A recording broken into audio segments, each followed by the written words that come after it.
Tonight from the Richfield Coliseum, it's Game 4 in an Eastern Conference Semifinal between the two-time defending world champion Chicago Bulls and the Cleveland Cavaliers. The Bulls one victory away from a sweep, and Michael Jordan has strapped the Bulls on his back and has taken Chicago to 6 straight playoff wins in '93. He's thinking three-peat. Tonight, he'll face a team in desperation to the Cavs, down 3 games to none, knowing full well no team in NBA history has ever rallied from such a deficit. Hi, everybody. I'm Gary Bender along with Jack Givens. And Jack, the Cleveland Cavaliers are haunted by the Chicago Bulls. If they lose tonight, this will be the 4th time in 6 years they've been knocked out of the playoffs. That's exactly what Michael Jordan is planning. He says we're going to take care of business, we're going to get the sweep, we're going to get healthy and go to the Eastern Conference Final. Well, why not believe the guy? I mean, he's been right on every game in this series. He has found a different motivation every time out.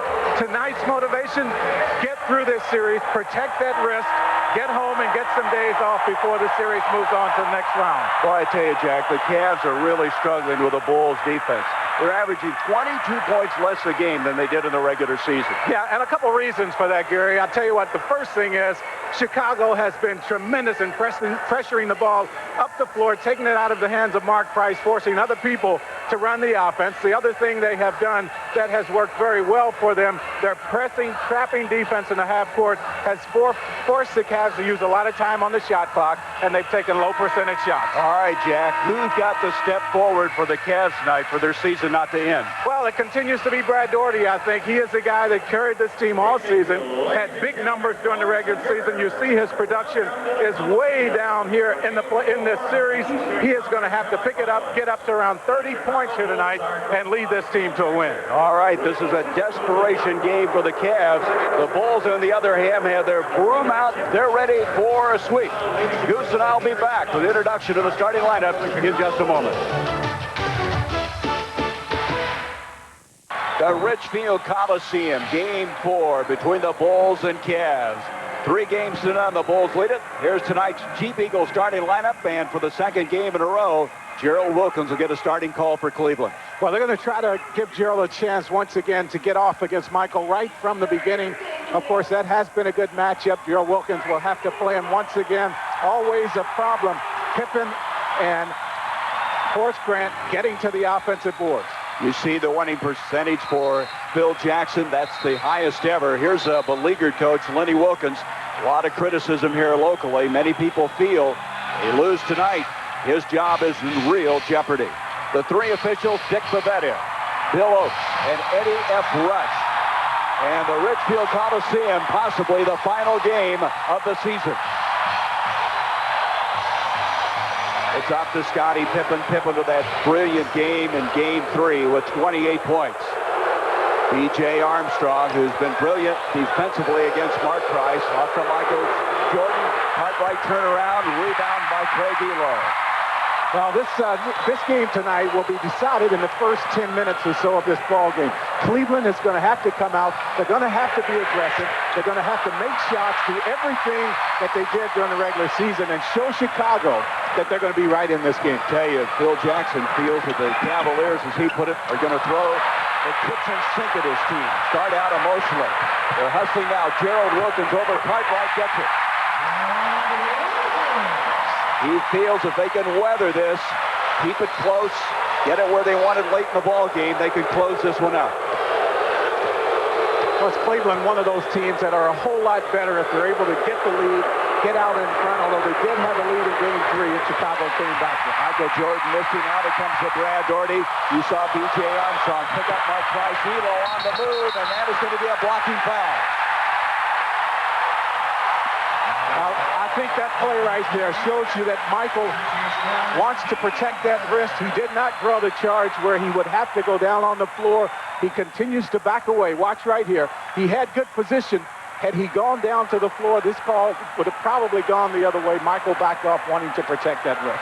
Michael, in a shoot-around, shot left-handed, and he lost a shoot-around to Scottie Pippen. He wasn't happy about it, even though he was shooting left-handed. But that was a good point, Jack. He was protecting the wrist, and as an end result, ended up with a blocking foul. Elo is able to get 1 of 2, 3-0 Cleveland with the early advantage. They don't like the Bulls here, do they? They boo every time Michael gets it, and collectively, for that matter. And unfortunately, it's those kinds of things that get Michael more fired up, so it might work against him once again. B.J. Armstrong, who's been in double figures 5 of 6 playoff games, kisses that one off the glass, and the Bulls are on the board. And we'll keep an eye on how Price and B.J. Armstrong work against each other. B.J. Armstrong face guards Price everywhere they go, and you see the problem Cleveland has getting into their offense without Price handling the ball. Here's Larry Nance coming off of a strong performance, 11 of 12 in the game Saturday, and it's a 5-2 lead for the Cavaliers. Nance has been so consistent throughout his career. That ball was touched by Cleveland. With 18 seconds on the shot clock, the Bulls will inbound. B.J. quietly having his finest playoff of his career. Well, a couple of underlying things for Chicago that has made a huge difference in this series. One, B.J. Armstrong and the job he has done on Mark Price. Michael Jordan using that wrist that's very sore, and that's what they do so well is hit the offensive boards. Horace Grant getting the follow. And Nance might just have to stay at home here in this game tonight. He is the guy that always is there to help, always goes for the block, and it's Grant who is the best at going to the offensive end. Elo is able to use the cut inside. Dougherty follows. Brad Dougherty's numbers down from his regular season numbers, even though he did have good numbers in the first round against the New Jersey Nets. Yeah, 25 of 30 points is what Brad needs to give them here tonight. 7-4 the Cavs. Horace Grant, whose ankle now has really shrunk. It was swollen badly after he injured it in the first game, and Scotty from outside, a 2. It's a 1-point game. I just like the way Scotty has picked up his game since Michael has been injured. They've needed someone to step up, and he did that. Elo ducking around Michael Jordan, kicks it back outside. Wilkins not able to get it. Jordan on the rebound. Beautiful pass to Pippen. Oh, was that something? And that's the problem right there with the Cavs going small. Elo has to match up against Pippen. B.J. Armstrong, who is shadowing Mark Price each time he comes up the floor, is called for the foul. Mark Price is absolutely covered every second out there by B.J. Armstrong. He's taken all the passing lanes down, as you said, has not allowed Mark to handle the ball where he used to in the regular season. He's forcing other people to get the Cavs into their offense. Brad has to take that. Yes, he has to take that shot tonight. Well, that's what you said. He's got to step forward, and maybe that's the beginning. 9-8, the Cavs by 1. Dougherty 2 of 2. Bill Cartwright turns around and gets it to go. And Cartwright has been averaging over 8 rebounds in this series, and he does give Dougherty fits defensively. And we're going to have an elbowing foul that time. I was going to make that point because Price feels as though he has to push B.J. Armstrong off, and that time he stopped, forced the contact, and picked up the foul. Jack, what's happening here is the Cavs have gotten so much flack about being soft, and I think they're trying to show here early that they're going to draw the line. Well, you just have to hope that it's not too late. I mean, this is something that they've been calling for here the whole series. Cartwright on another fine assist from Michael Jordan. Jordan early with 2 beautiful passes, and it's 12-9, the Bulls with the lead. Here's Wilkins with Scottie Pippen playing the tough D on him. Boy, this defense has really been something for the Bulls. They've been holding the Cavaliers just over 86 points a game. Now that's on an 8-2 run right now. Now that's the way you play that pick and roll right there. You saw Grant step way out there to force Elo back the other way. Elo with 4 seconds on the shot clock, able to get it. Pippen, that's thrown away. He had Jordan crossing, and then Armstrong in the corner couldn't hit either one of them. Well, Jordan went back the other way thinking Pippen was going to take it on to the hole. Cavaliers are the best shooting team in the NBA, field goal-wise, free throw-wise, three-point shooting, but all those numbers are down in the playoffs. They went to 5 games of the Nets, and a lot of people feel it took a lot out of their ball club. Price with a 3 from outside. Well, he used the screen down on the low post that time and freed himself up. B.J. Armstrong never did catch up. Price is 4 of 10 in the series prior to that 3, so that's his 5th tray against the Bulls. Nice cut inside Pippen. This is the easy shot. Dougherty brings it out now to Price. The Elo off balance. Good positioning that time by Horace Grant. Pippen to Jordan. Jordan takes it to the hole with the left hand. and a foul. And they're going to call that a flagrant foul. So Michael will get 2 free throws, and then the Bulls will get the ball out of bounds. So Dougherty is shocked. He can't believe it. He just now found out that it's a flagrant foul. We'll be back. It's all even at 12. 6:40 to go in the first. Michael on the line for two free throws. 2 free throws and the ball out of bounds as Jordan will go to the line. Crowd not very happy about that development, but your point well taken, Goose. If he had gone up and attempted to block it, quite possibly he would not have gotten a flagrant foul. Well, you know, I like what I saw out of Brad that time to an extent, because he did at least go at Michael, put a body on Michael, and now Michael will at least be thinking about that when he takes the ball to the basket. I've seen every game in this series, and I can count on about 3 fingers the times Michael has been fouled taking the ball to the basket. And I'm sure the Cavs are tired of hearing and reading about the fact that they have not been a physical team. There's Jordan ducking inside. He lost it.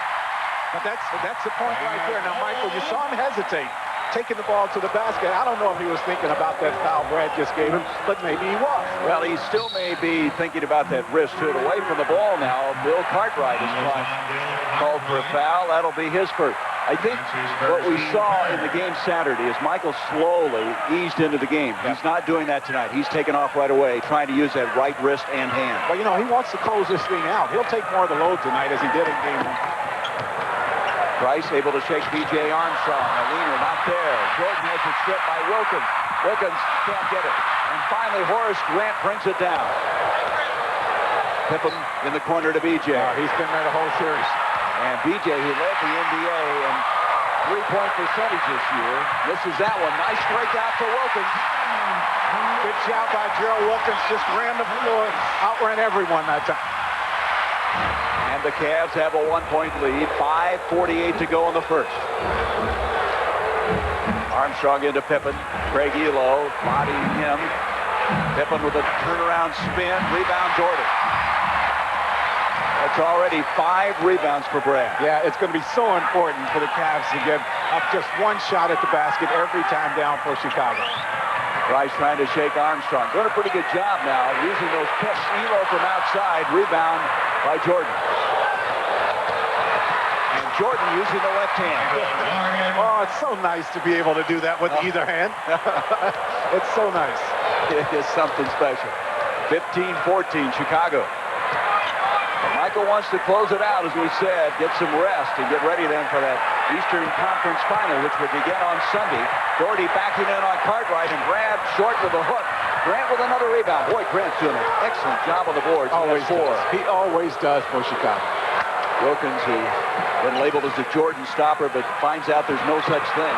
As it now comes off of Pippen, here is Mark Price. Both these teams are number 1 and 2 in the NBA this year for turnovers. Fewest turnovers. Off to Nance. Nice. Brad Dougherty, the number 1 passing center in the league. Finds Elo. Yes, sir. He's led all centers in assists 6 of the last 7 years. Averaged 4.4 in the regular season. Numbers are pretty close to that in the playoffs.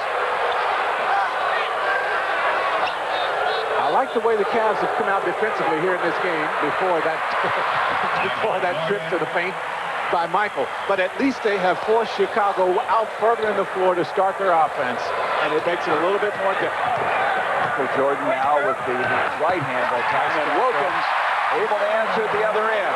They love this guy's arrogance, Gerald Wilkins. He brings some toughness to the ball club, and that's the reason he started the last 2 playoff games instead of Mike Sanders. And they're going to try to bring some more people in here during the offseason with that kind of attitude, try to toughen this team up.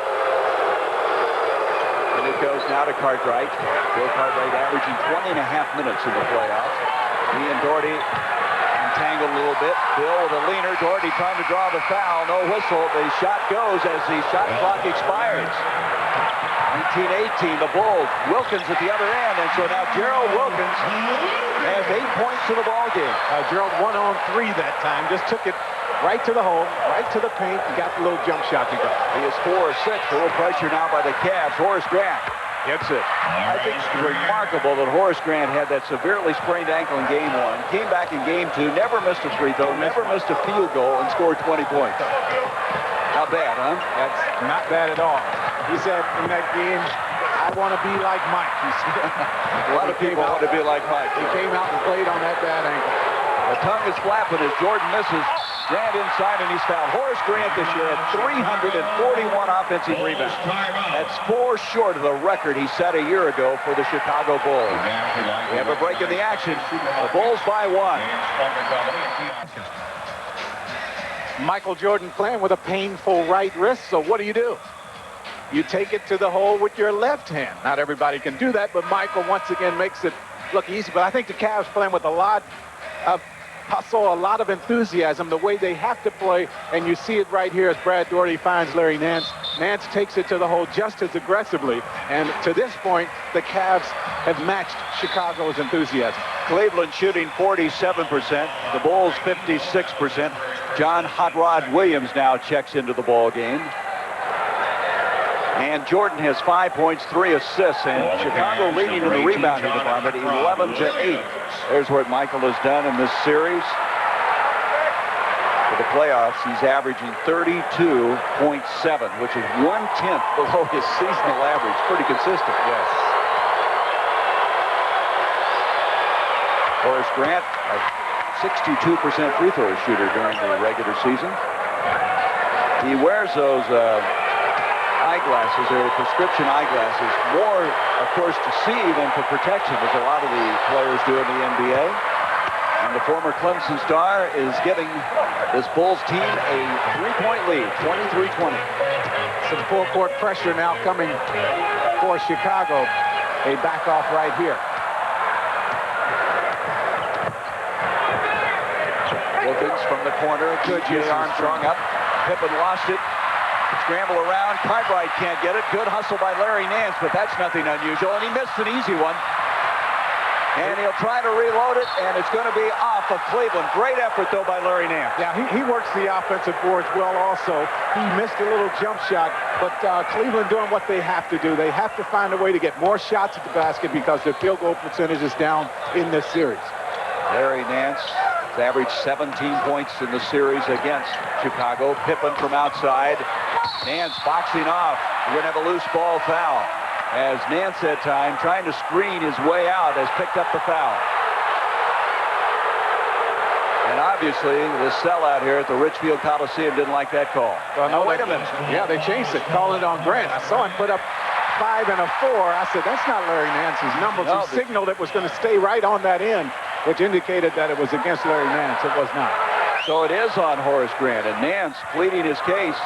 I didn't think he'd ever help your cause out there. He may have there. 23-20. 3-point lead now for Chicago. I know exactly what Nance said. If I can't screen out, what am I going to do against this guy? Pippen this time screens out at the other end. Has the defensive board. Scottie Pippen will pull up. He's missed 2 now. He's left him short both times on the rim. Gerald Wilkins on the breakout. 3-on-2 to Hot Rod. And he's fouled by Michael Jordan. That will be his second. And you know exactly what the crowd wants right here. Brad Dougherty got hit with a foul similar to that, and it was intentional, or judged intentional and flagrant. They want it called the same way here as John Williams gets to the basket. Nice pass by Wilkins. Hot Rod Williams, a guy who hasn't really stepped up in this playoff series. He's averaging 6.7 points and only shooting 38% from the field. And he has been such a good 6th man for the Cavaliers, missing that free throw. Yeah, he's been very vocal about his lack of playing time in the playoffs, in the series here this season. Normally, he plays a lot of minutes for Cleveland, 14 points a game coming into this playoff series over his career. But his numbers are down because his minutes are down. He feels he will not be with this team. One of the guys that will be traded is John Williams out there. Well, there's a lot of guys here in the paper saying they're not going to be at this team possibly next year. Craig Elo will become a free agent at the end of this season. And there's talk of trades that could be brewing. We'll see. Jordan backing down with 6 seconds on the shot clock. To Horace Grant. Bulls are getting some good shots, but they're not going. Well, other people taking the shots than Michael Jordan. And blocked by Grant. Grant strips Wilkins of the ball. Oh, a lot of contact on that one. And Price hustles back and breaks up the break down the floor. Well, Lenny Wilkins about jumped on the official that time. Now let's see if there's any contact. Yeah, a lot of body contact. And that's what Lenny wanted. That's what Gerald Wilkins wanted. Neither got their wish on that play. And Wilkins stayed underneath that basket for some time. Here he goes. He's going to try it again. To Price, to Dougherty. Nice ball handling by the Cavaliers. Yeah, nice fast break.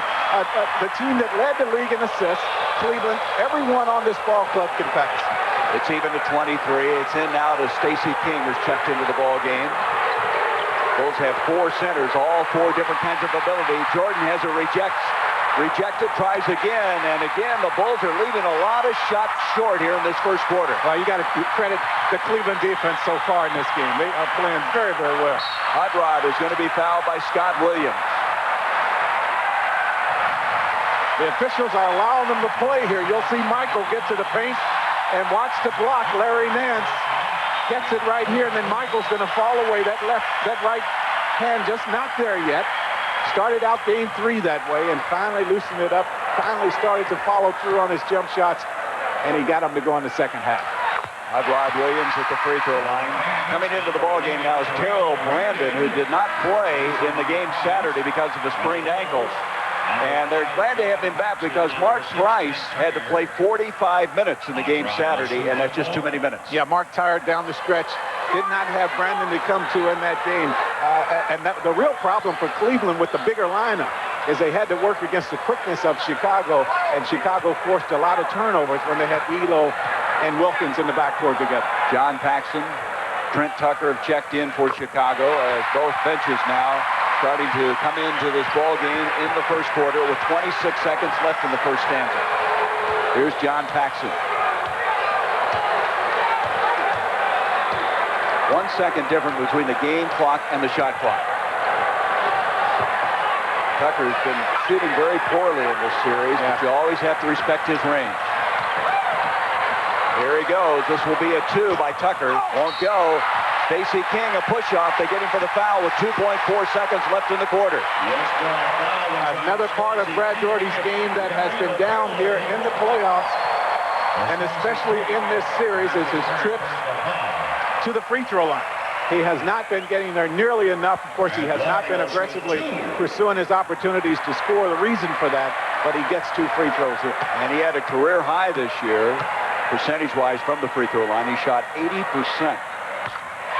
And this team shot 80%, which was best in the NBA. As Craig Elo comes in, Larry Nance will go down with 2.4 left in the quarter. Brad Dougherty, 5th All-Star game this year, most in Cavs history. He's led this team in scoring and rebounding the last 3 years. 2.4. Jordan will try one at the buzzer, and we have played 12 minutes here at the Richfield Coliseum.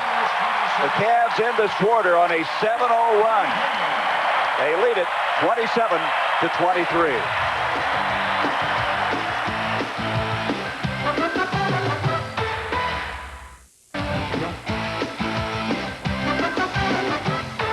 Gary Bender along with Jack Gibbons, game 4 in this Eastern Conference semifinal. Game 1 was won by the Bulls when Jordan had 43 points. Game 2, they just crushed the Cavs. Horace Grant, despite the sprained ankle.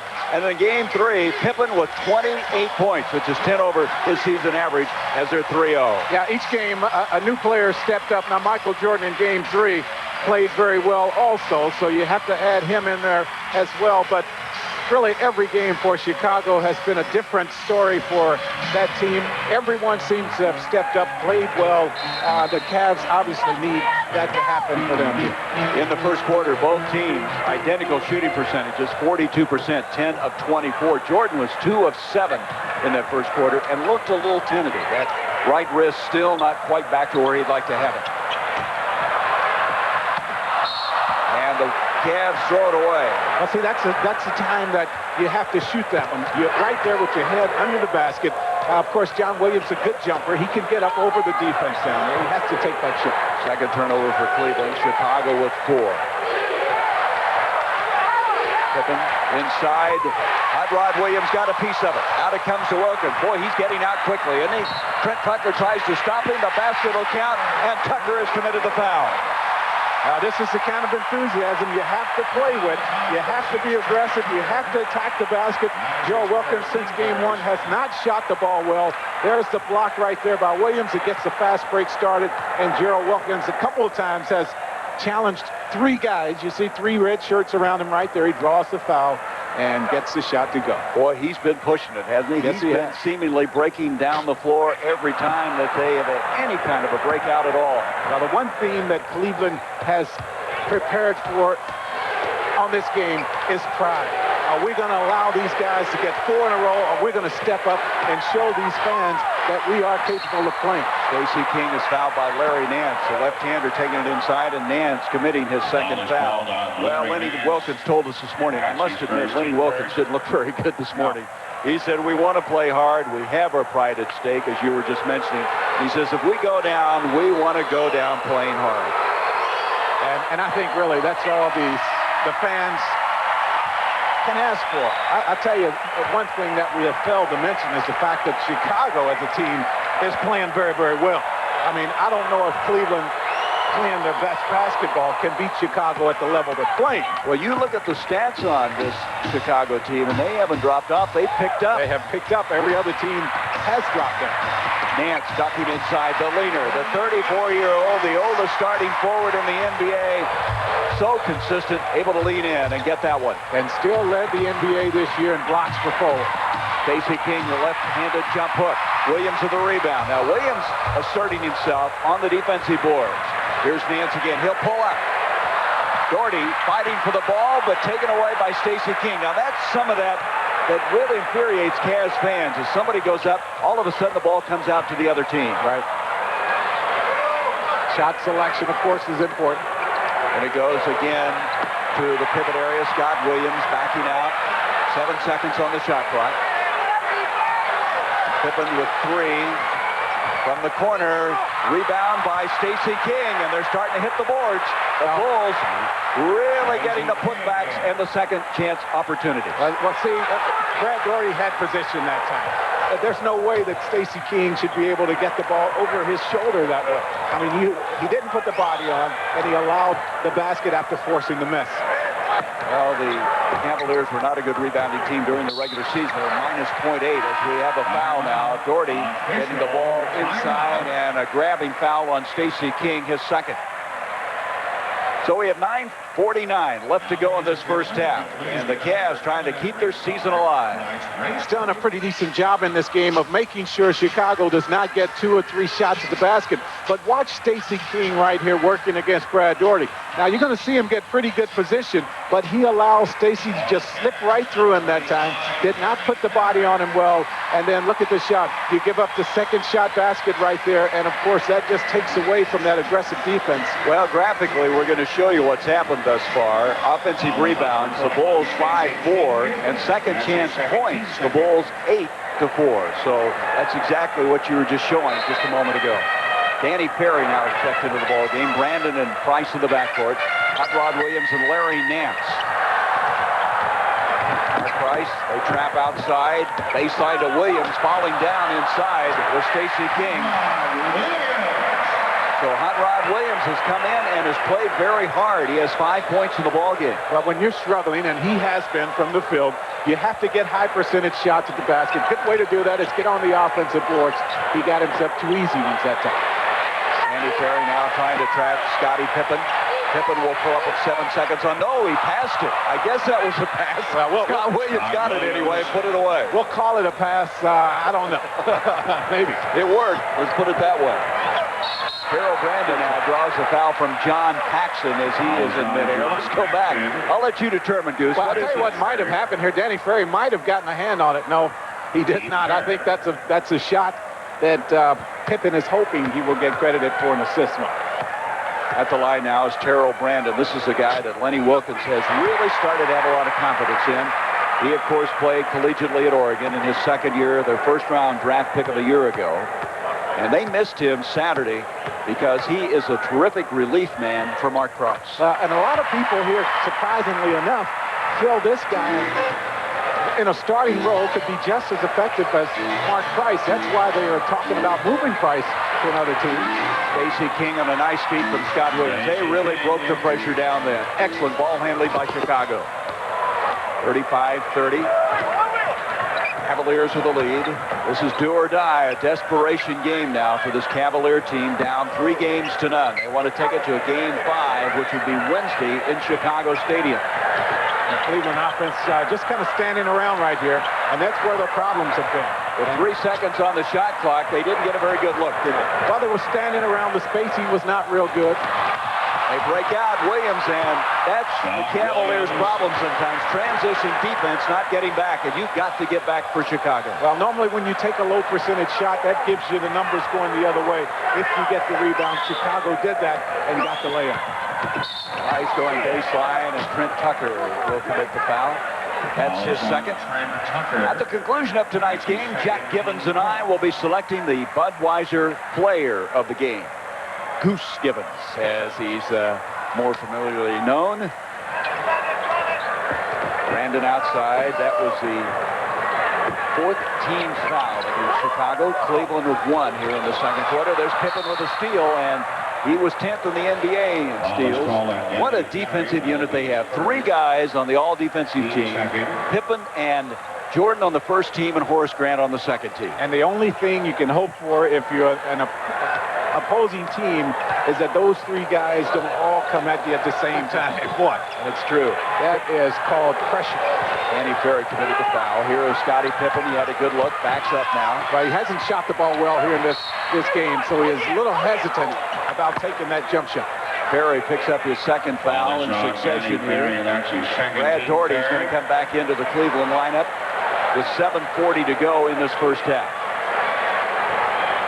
Well, Scottie Pippen, we mentioned what a brilliant game he had in game 3.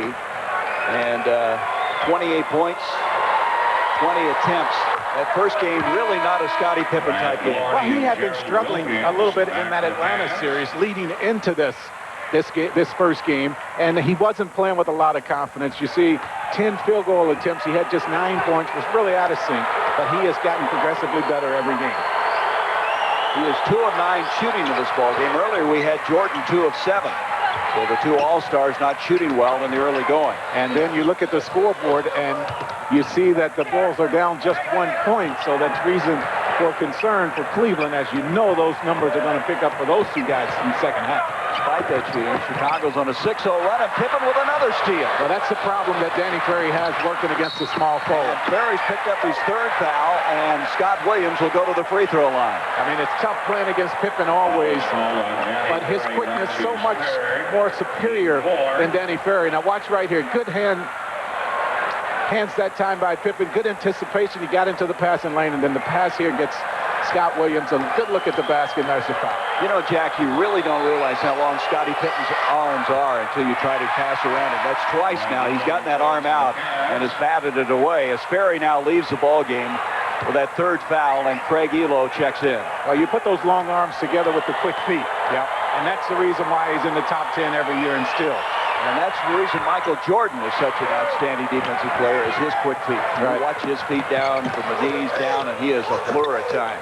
Here's some pressure now. Now this unit on the floor for Chicago not nearly as effective with the full-court press as Chicago would be if Michael Jordan and Grant were on the floor now. But Phil Jackson resting Michael Jordan a lot here in this first half. Dougherty has a strip, and Pippen got part of the ball and part of the hand and part of the body and commits his first foul.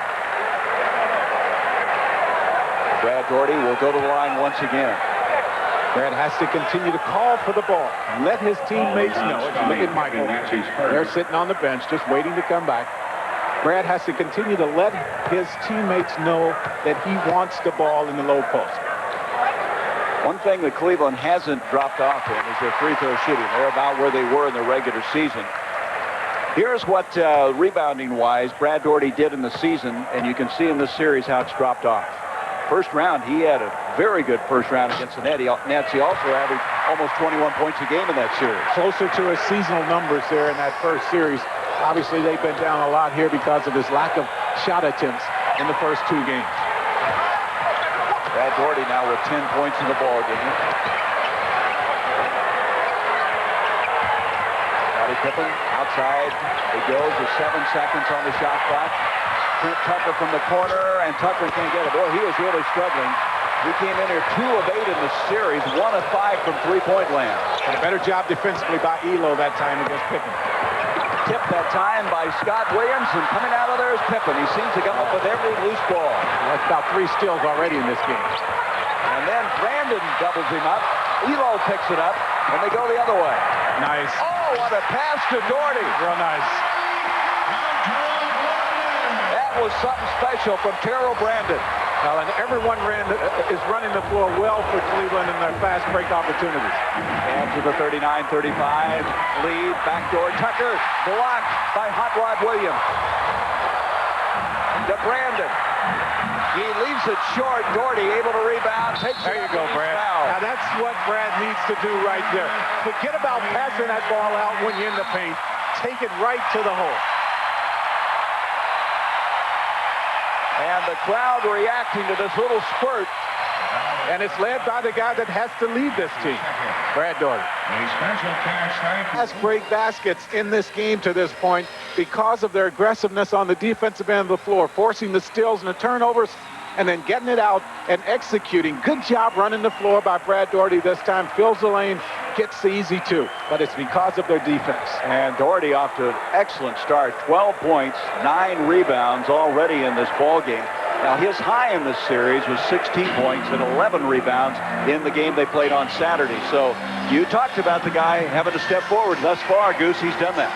Well, I think back to game 5 of that series with the Nets. 29 points, 20 rebounds Brad Dougherty had in that game.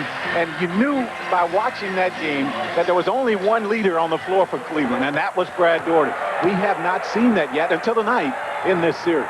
That foul a moment ago was on Scottie Pippen, his second. Dougherty kind of short-armed that one. Another thing is the Cavs getting out on the break and doing a good job converting some turnovers. They've scored 9 points to the Bulls 3 as is Airness and Michael Jordan back in the ball game. The bionic Michael Jordan. I think he may have strapped on a different wrist on Saturday to get through that game. Well, he's done it with his ankles. He's done it with his wrists, his hand, his fingers. I mean, he's about the only guy that can do it as quickly and as many times as he does. Cavaliers with a 5-point lead. 5.5 minutes to go in the first half. Baseline. Pippen with a spin move. Cartwright with a follow. The veteran of 35 years. He is one of those guys who seems to always be in the right place. He has 8 points in the ball game. And just when the Cavs get something going, Chicago comes back and gets a couple of points off the offensive board. Cartwright really gives Dougherty a lot of trouble with sharp elbows and his positioning defensively. And Wilkins, who's played very hard, has 12 points in the ball game. 42-37 Cleveland. I think that people get tired of booing every time Michael gets the ball. Well, you would think it because he touches it about every time down for Chicago. 10 seconds on the shot clock. Jordan trying to duck in Elo. Look at that little change. He just left Elo on his heels, and it's all he needed to get the open shot. I'll tell you what, Elo played him pretty well that time. Would not let him get the baseline, get to the basket, and forced him into a much tougher shot.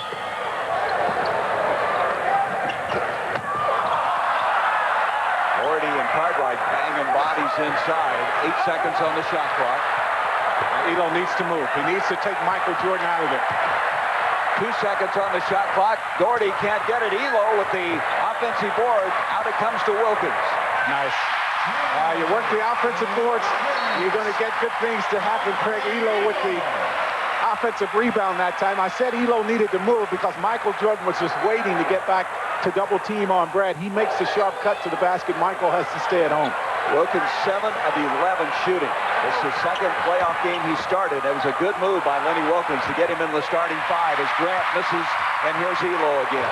He is such a good compliment to Mark Price in the backcourt. Good standstill shooter, he being Craig Elo. 3:52 left in the first half. You see Pippen respects his range. We'll take it inside. Cartwright with the rebound. Wilkins with the steal. Gerald Wilkins, Dougherty. Good passing, good view of the floor. Gerald Wilkins has been making the shots, so you have to come out and play him, and he has found the open people. 7-point lead for Cleveland.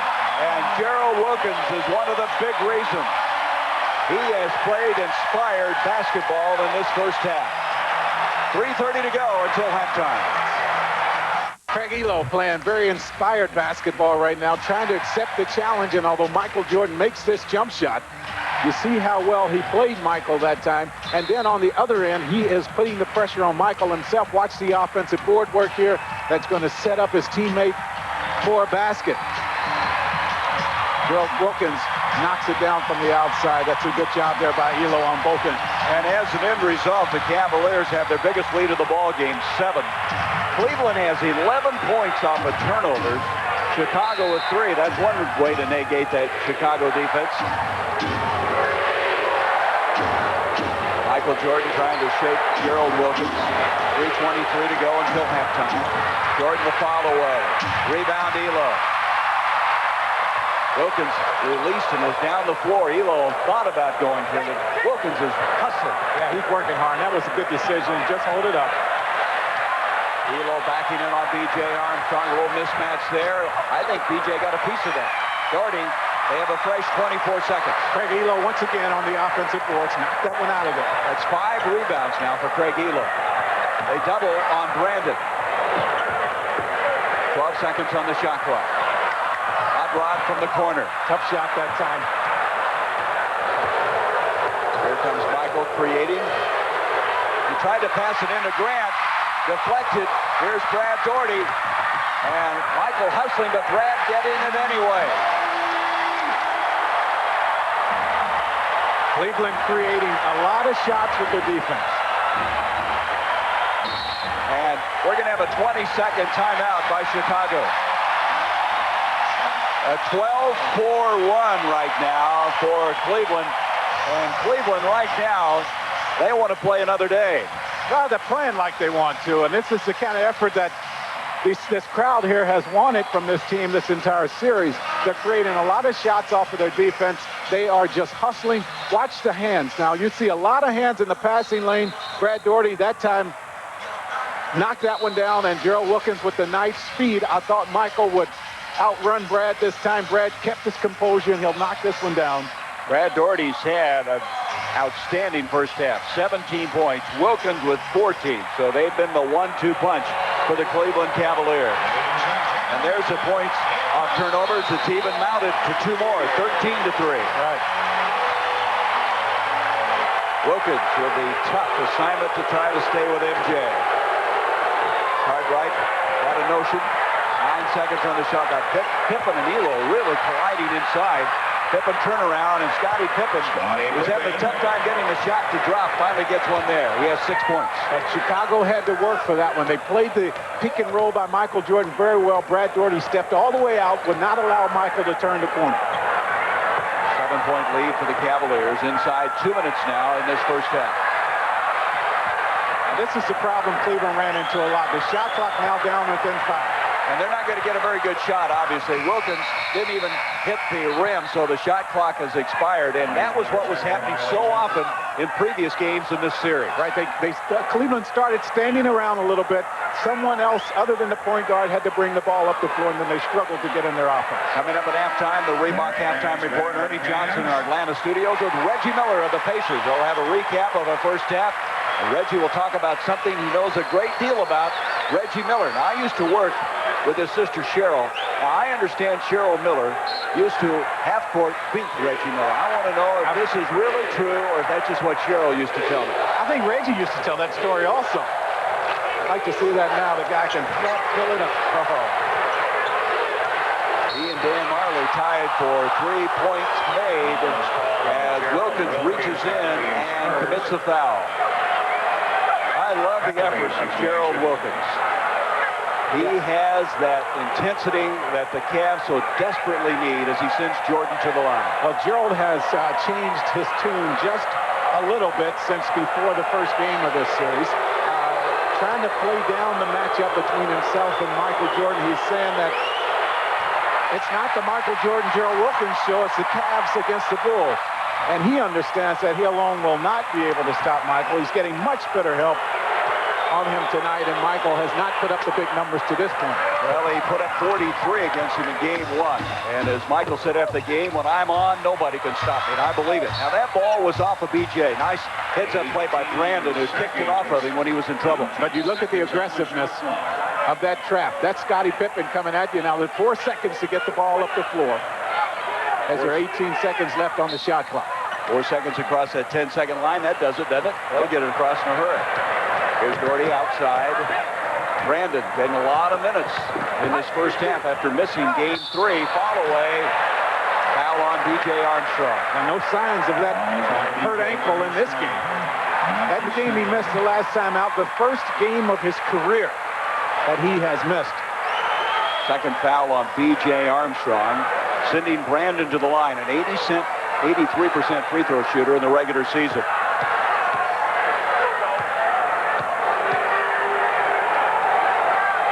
Looking ahead, a doubleheader tomorrow on TNT. Charlotte, New York, the Knicks. What a battle they've had with the Hornets, leading that series 3-1. San Antonio and Phoenix now even at 2-2. I'll tell you, Charlotte has earned some respect, haven't they, in that series with the Knicks? Yeah, I think what Charlotte has done in this series will really help them next season. I mean, they have grown up so much. All that young talent, and it's just going to make them awfully tough in the years to come. Youngest team in the playoffs, and they've grown up in a hurry. A minute left now in the first half. Pippen goes around Dougherty, and Nance. That'll count. And the foul will go on Nance. Was that Michael? No, that's Scottie Pippen, wasn't it? He's been around Michael too much. Oh, man. Jerry Johnson. Watch right here. Now, he's going to shoot this with his back to the basket. There's the contact. And he lets it go, makes it look easy. Very much Michael Jordanish. That's the third foul on Larry Nance of significance, obviously, with 57.4 seconds left in the half. You know, one real problem in game 3 was that Cleveland built a 13-point lead, and before the half was over, Chicago was down just 3 points. And I think that stretch that they made right before the end of that first half was the difference in the game. Boy, they're coming after him right now, full court. Scottie Pippen now with 11 points. Wilkins off to Williams. They swing it around. Cleveland needs to continue to score. You can see why they're so good at forcing turnovers, as Grant now finishes at the other end. And all of a sudden, what you were talking about is starting to happen here. A 3-point lead now for Cleveland. Yeah, see, they wanted to go into the locker room with a 7 or 8-point lead. And now it's down to 3. Could go down even less than that if they don't score some points here. What great defense the Bulls are playing right now. Nance gets swarmed and fouled in the corner. We mentioned they've been holding the Cavaliers to 22 points under their seasonal average, 86.3. Larry Nance shooting 2. A foul on Horace Grant, his second. Nance, 2 free throws coming.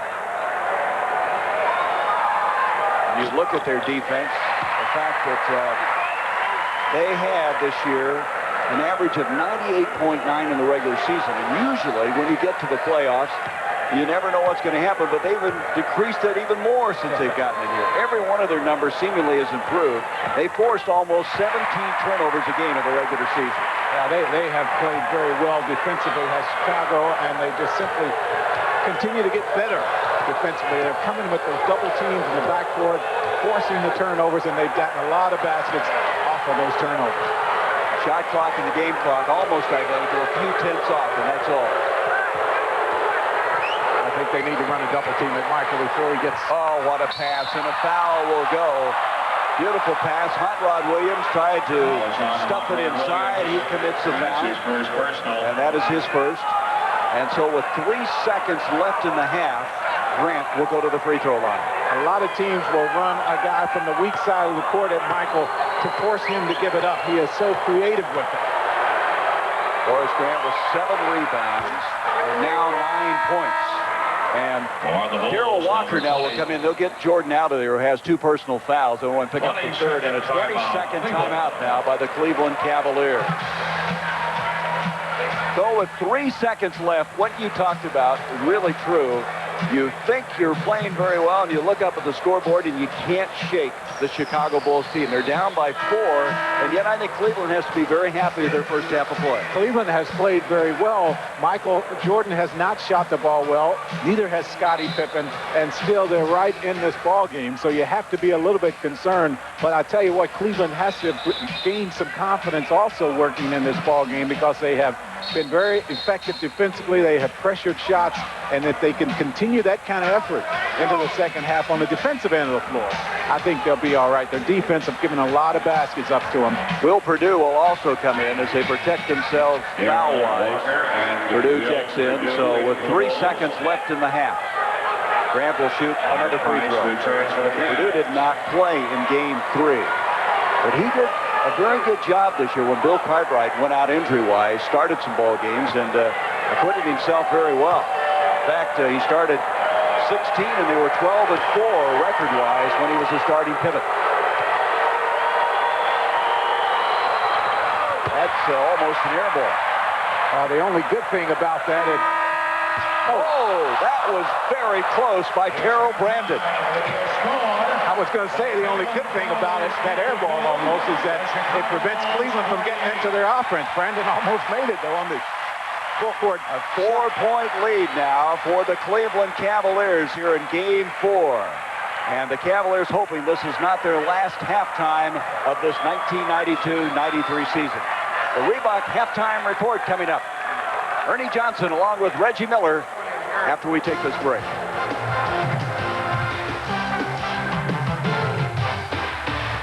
In that first half, leading by 4.5, and Jack, the thought occurs to me, Game 1 they led by 1.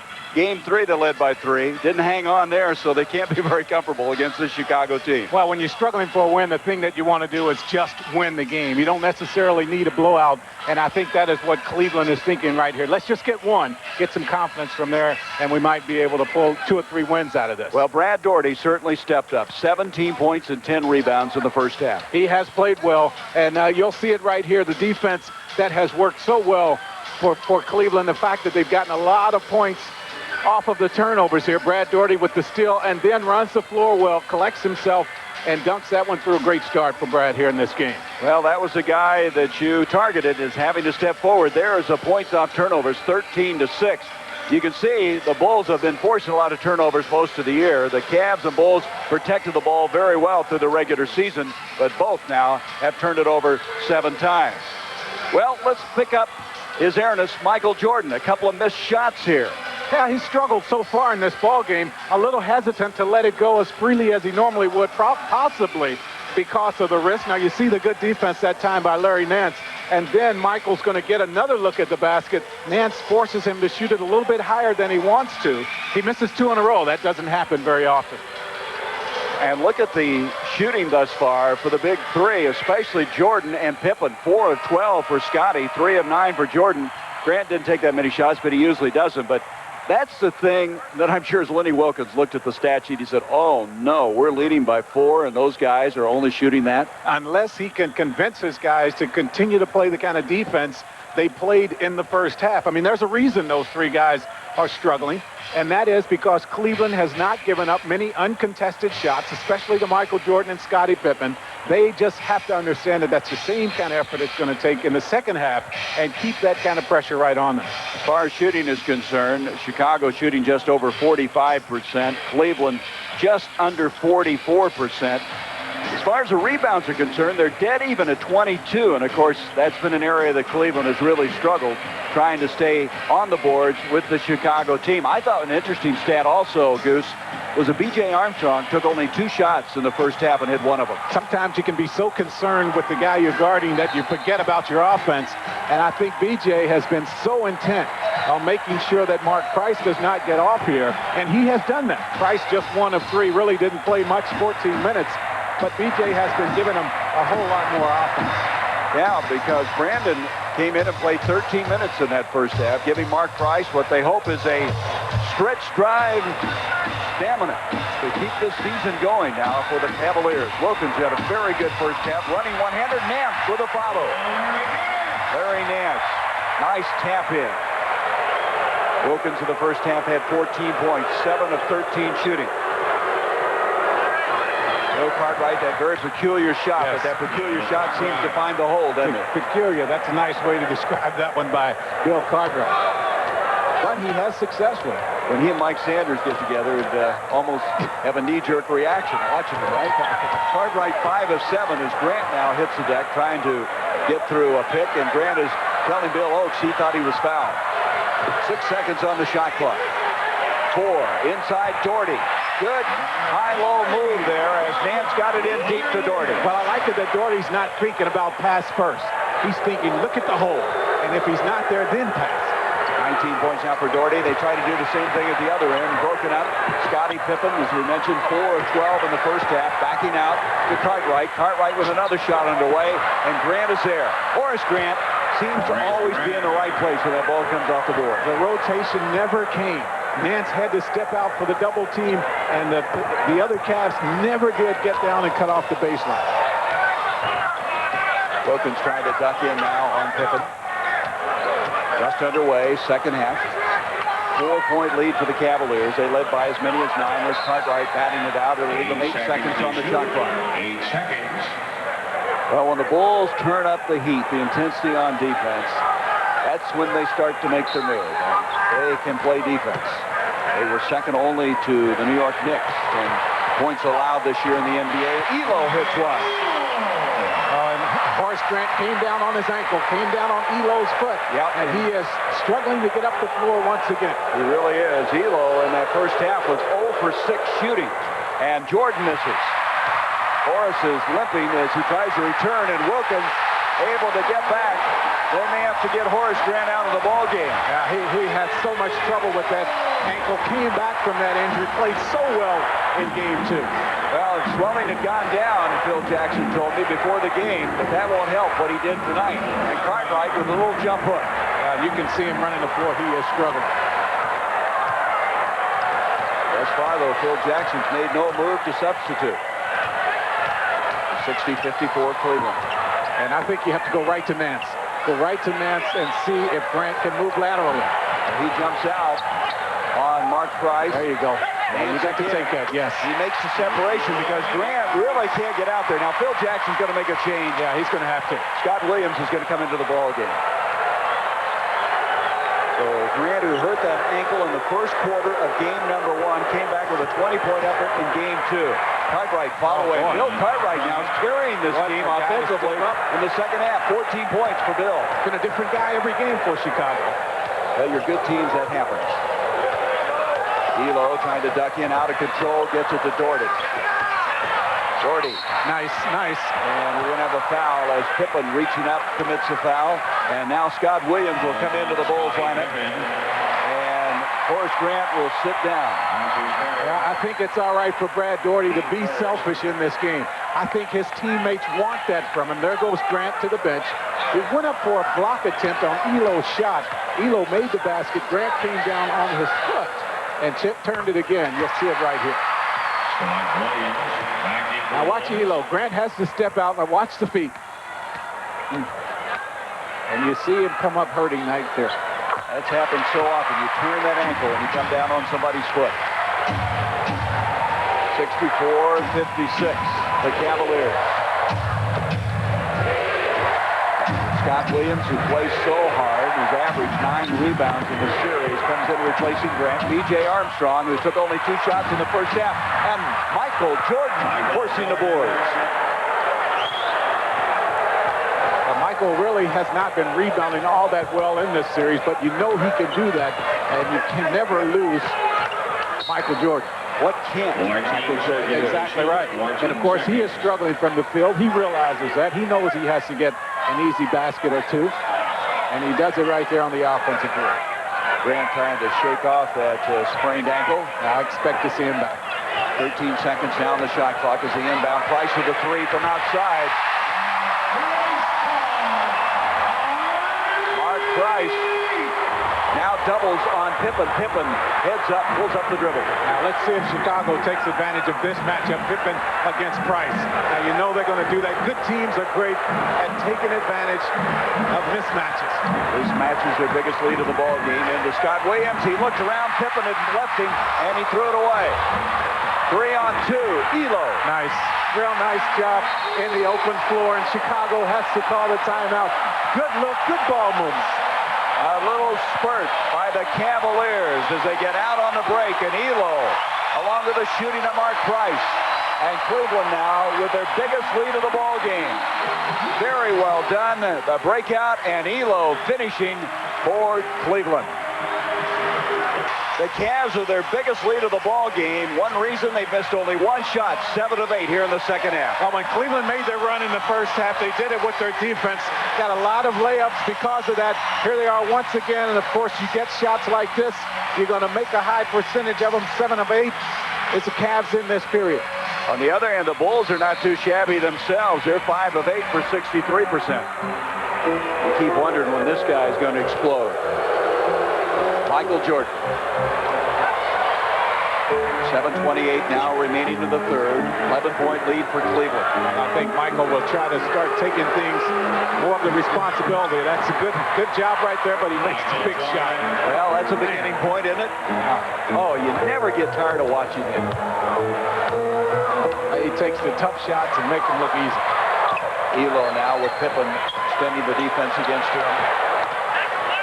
Grant back in Yes, there. he is. I was just going to say, look who's back in the lineup. Well, now they're very long. Shows you what a competitor Horace Grant is. And they position inside. Good positioning on the defensive boards that time by Chicago. I think if Cleveland's going to go to Nance against Grant, and they should, they need to get him moving. Get him something out of the floor of the offense. Grant from the corner. Got the bounce. Got to make that ankle feel a lot better. Yes, you wonder how it would affect his lift on that shot. But boy, did Price run B.J. Armstrong through a pick. Larry Nance stood there, and I don't know how he avoided a tremendous collision. 9 seconds on the shot clock. Nance backing in on Grant. There you go. There's a horse in this shot if I've ever seen one. Well, see, I like the way Cleveland have come out here, and they're trying to take advantage of that matchup. They know Grant is hurting.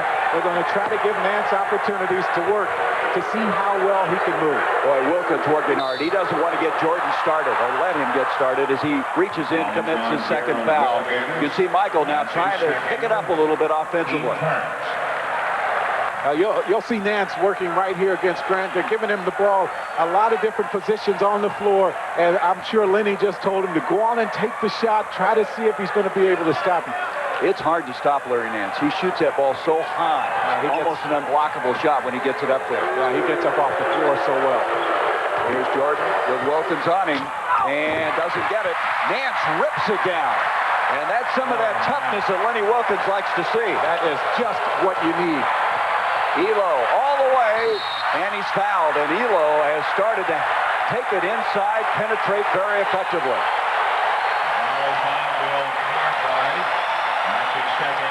Cartwright committing the foul. Nance with the rebound right here. Now watch how aggressively he goes up for this one and just clears everyone out. And, you know, the crowd sees that, and it surprises them because they want that kind of attitude. They want that kind of aggressiveness. And that's what they've been talking about in this series tonight. Well, you know, they don't have a vocal leader. They really don't. And that's part of the problem. Someone's going to have to generate that by play, and that's what Nance was trying to do on that aggressive rebound. 1 of 2 free throws makes it now 72-62. 10-point lead for Cleveland. You know, the thing Cleveland wants to do here does not allow Chicago to get back in this game. They would like to have a substantial lead going into the fourth period. MJ knocks down the 3. Didn't look like the wrist bothered him there, did it? You remember the second half of Game 3 Saturday. And he scored 10 of the last 13 points in the fourth quarter in Game 3. Or they jump out on Elo. They know he wants it right now. 9 seconds on the shot clock. Dougherty backing in on Cartwright. Nice thin move. Now, Brad cannot be satisfied with the big first half that he had. He has to continue that same kind of effort here in the second half of play. 23 points now for Brad Dougherty. That's high in this series. He did have a 29-point game in the first round against the Nets. Horace Grant goes to the floor. Jordan's got it. And that's blocked by Elo. Elo got it. Here they come. And we're going to have a foul, a blocking foul on B.J. Armstrong. That's his third.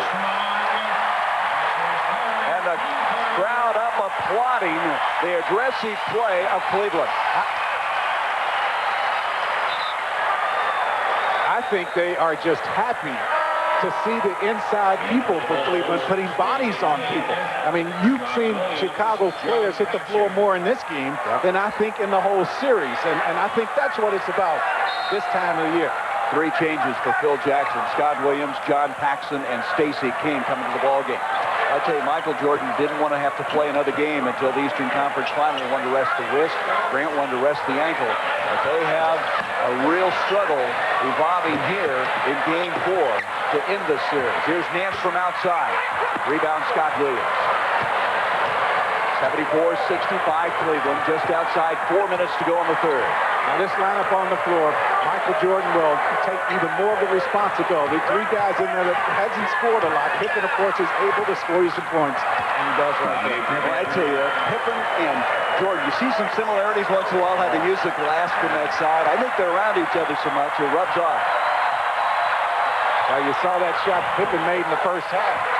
Very much Michael Jordan type shot. Already backing in, 10 seconds on the shot clock. They double on him, a turnaround. This time it doesn't go. Nance with a follow. This was such a poor offensive rebounding team through the course of the year, Cleveland. On the other hand, Chicago led the NBA in offensive rebounds. Brad Dougherty with drawing the double teams, and of course Nance can get to the offensive boards on the other side. No foul. And now we're going to have a foul. Bill Oakes then calls a foul. After the collision, there was none. And then Price came back and committed his second foul as Hot Rod Williams will come back in the lineup for the Cleveland Cavaliers. Well, that's probably a good foul by Price because Nance went down. Chicago had the numbers on the weak side. Price picked up the foul and he didn't get hurt. Second team foul against Cleveland. Chicago with 3. And it goes to Stacey King, and King is sandwiched between Dougherty and Nance as he goes inside. It's going to be on Dougherty, and that will be his second. Stacey King playing very hard. King had 9 points in the first game in the series. He had 6 points in Game 3. 5 points tonight. The thing that's so unusual about Chicago, and talking to John Bach before the games, they have 4 different centers. Now, a lot of people could get enough playing time for all 4, and they're all 4 different kind of centers. I'll talk about these 4 guys. Right, and they have platooned them very well in working against Brad Dougherty. Fresh bodies leaning on Brad all the time. They've kept him off balance. He's been a little fatigued going against the 4. Price goes around. Paxson blocked by Michael Jordan. And now they say he was out of bounds. Jordan went flying through the air. You know, Paxson having a tough time with that knee, trying to stay with Mark Price. You'll see him right here. Price gets around, wanted to foul. And Michael comes over and gets to steal it. And back to the live action. Jordan, and then Price stays in there defensively and comes up with a steal. What a play by Price. And now we have another blocking foul. Paxson trying to stop Mark Price's move up the floor has committed the foul. Cavaliers timeout. Timeout now. 2:52 to go in the third. 7-point lead for Cleveland. 39 the Cavs, and Cleveland has been criticized for lack of heart, intensity. Watch this sequence here. Yeah, you can't say that about this game. They have done a real good job of meeting the intensity of Chicago and probably outplaying Chicago, coming up with a lot of loose balls here, and that has gotten them started on the fast break. They've gotten more fast break points in this game than any other one in the playoffs against this team.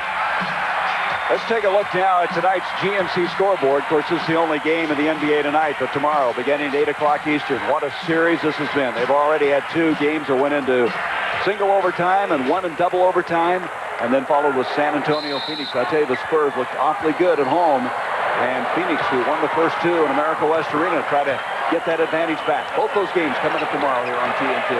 Danny Ferry into the ball game now. Tough matchup. Danny working against Scottie Pippen. It hurt hurt Cleveland in the first half, an offensive foul. Hot Rod Williams. I believe they're going to say Price his third. I thought they had a moving screen down here on Hot Rod. Instead, it's Price picking up the foul, his third. They have been on Price so tough in this series. Price feels he has to push some to free himself up. Yeah, they have just worked him both ends of the floor. Pick him up when he brings the ball, try to keep it out of his hands, and then really come after him. as Price gets it to Wilkins, and Wilkins is fouled. And Price playing very hard. He, too, wanting to continue this series, as Pippen now has committed his 4th foul. Mark Price seems to be limping some as he leaves the floor. He has been doing a good job of coming over from the weak side with the running jump. He has picked the pockets of a few Chicago players here. Well, he had 6 steals in game 1, remember, against Chicago? Let's hope he's okay as he leads the game there.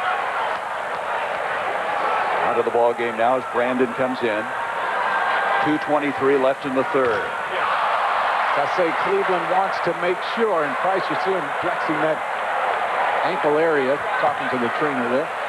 Cleveland wants to make sure they protect this lead. It would be nice for them to go into the 4th period with the 6, 7, 8-point lead.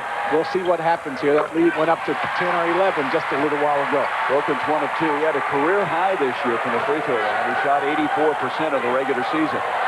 77-69. The biggest lead was 11 by Cleveland.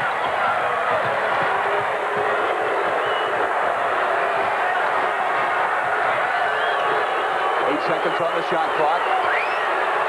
Jordan will pull up and hit it. Well, I just think if they get him isolated like that, you have to run someone at Michael to force him to give the ball up. I mean, if he has his way and just sits there and, gets the defense back on the heels, he's going to score all night. He had 17 points. That was a tough shot by Wilkins, saved nicely by Brandon. And it comes now to Dougherty. Backing in on Stacey King. They double on him. Wilkins looks up, sees 12 seconds on the shot clock. Perry trying to get open inside. Wilkins a spin move, having to work awfully hard to get something open, and out it comes to Paxson. Good defense by Chicago. Entry pass to Pippen. Paxson wanted to shoot it before he had it. I think so. Jordan has the battle. Oh, look at this. No look pass, and Scott Williams is fouled. Never ceases to amaze you. That will be the 5th team foul. And on Dougherty, that will be his 3rd.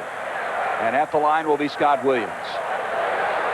The thing about that play, Cleveland ran at Michael Jordan, made him give the ball up. If someone else beats Cleveland here tonight, what can you say? But you just don't want Michael having another 40-point night here.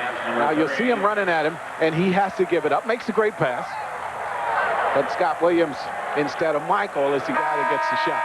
Jordan has 10 points in this quarter as Craig Elo now into the ball game, and Trent Tucker comes in for Scottie Pippen. Jordan, Tucker, Paxson, so we have a 3-guard offense right now with Scott Williams and Stacey King.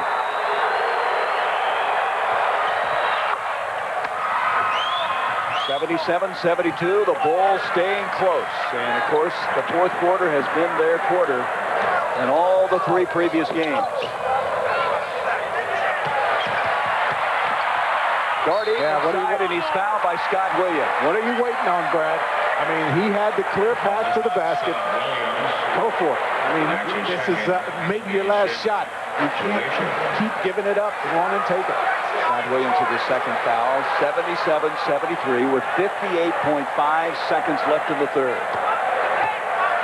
Brad Dougherty's been to the free throw line already 8 times tonight. He's made 7 of them. What a shooter he's been. We mentioned his free throw shooting. He was 2nd in the NBA field goal shooting-wise, 2nd only to Cedric Ceballos of Phoenix. Well, Brad has, as you mentioned, been the guy they needed to step forward, and thus far he's done that and then some. 79-73.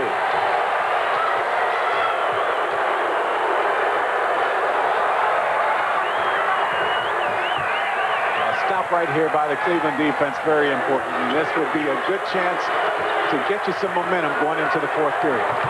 Jordan ducks on the baseline. No one stops him, though. Not going to happen. Boy, he's handling the ball very well in that right hand after being very tentative early in the ball game. They come down now to the last 25 seconds of the quarter. Rod lost the ball momentarily. Scott Williams got him. That's a continuation. The basket will count. A chance for a 3-point play. Williams' 3rd foul. Williams has been very vocal about his lack of playing time here in the playoffs, and especially in this series.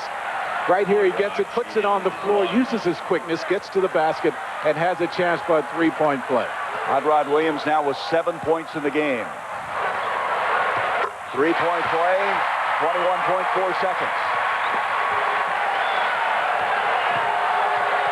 Paxson having some pressure put on by Brandon. Now, I think you have to make someone else take this shot other than Michael Jordan. It's going to be Trent Tucker from the corner, and he's not been shooting well. This time, Dougherty has it, and it'll be knocked out of bounds with 3.2 seconds left in the quarter. This crowd is buzzing right now. So Cavaliers, through three quarters, have fought the two-time defending world champions very well and have an 82-75 lead after three. And so Cleveland, a final quarter to continue this season.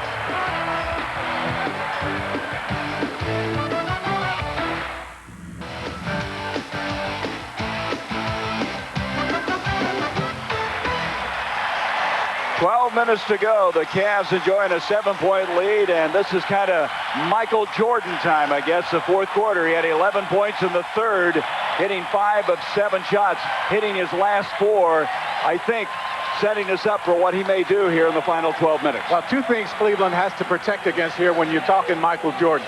You know, the Bulls will go to the high pick and roll to try to free Michael up, get him going towards the basket. You have to handle that. And then the other thing, they are isolating him and allowing him to work one-on-one against Elo. Now, here comes the pick and roll. Brad has to step out. And we're going to have a blocking foul on Elo. Now, he goes the other way. Elo has to force him into the double team, and Brad Dougherty is going to have to step out, cut him off, and force him to give it up. Elo committing his second foul. When you think of these two, you think of that shot in '89. Michael Jordan hit the one at the buzzer against Elo. Won that first-round series. Here's a rebound by Hot Rod Williams. Paxson keeps it from being a breakout for 2. And Cleveland will inbound with 11:39 left in the game. Now, what Michael has done, both times they've tried to set up the double team, Elo has not been on the baseline side. He has not forced him into that double team. He's allowed Michael to get down towards the baseline. He'll try to force him over the middle. Carol Brandon now trying to take Paxson inside. And they throw it away. Dougherty tried to hit Ferry, who was cutting over the middle, too tall, and the turnover now is 10 against Cleveland, matches Chicago's 10. 82-75. Williams looks back door to Paxson, up to Tucker. Tucker still looking for a shot to go. It just won't. He's been really cold in the second round of play. Brandon partially deflected there by Paxson.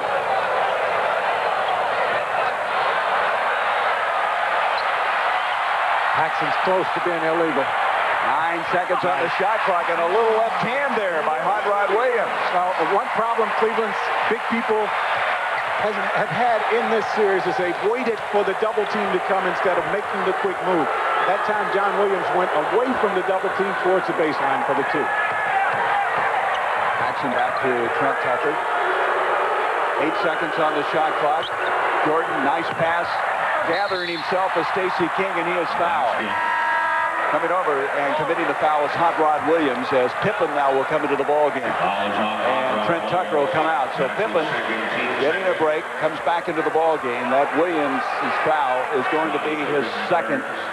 Stacey King at the line. 2 team fouls against Cleveland. Chicago has not committed one here in the fourth quarter.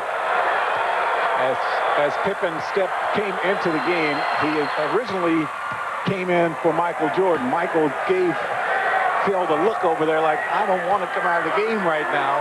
And Trent Tucker ended up taking the seat. 84-77, 10:36 left. Now, here comes the full court pressure. Gerald Brandon, this is where they missed him in game 3, his ability to handle that kind of pressure.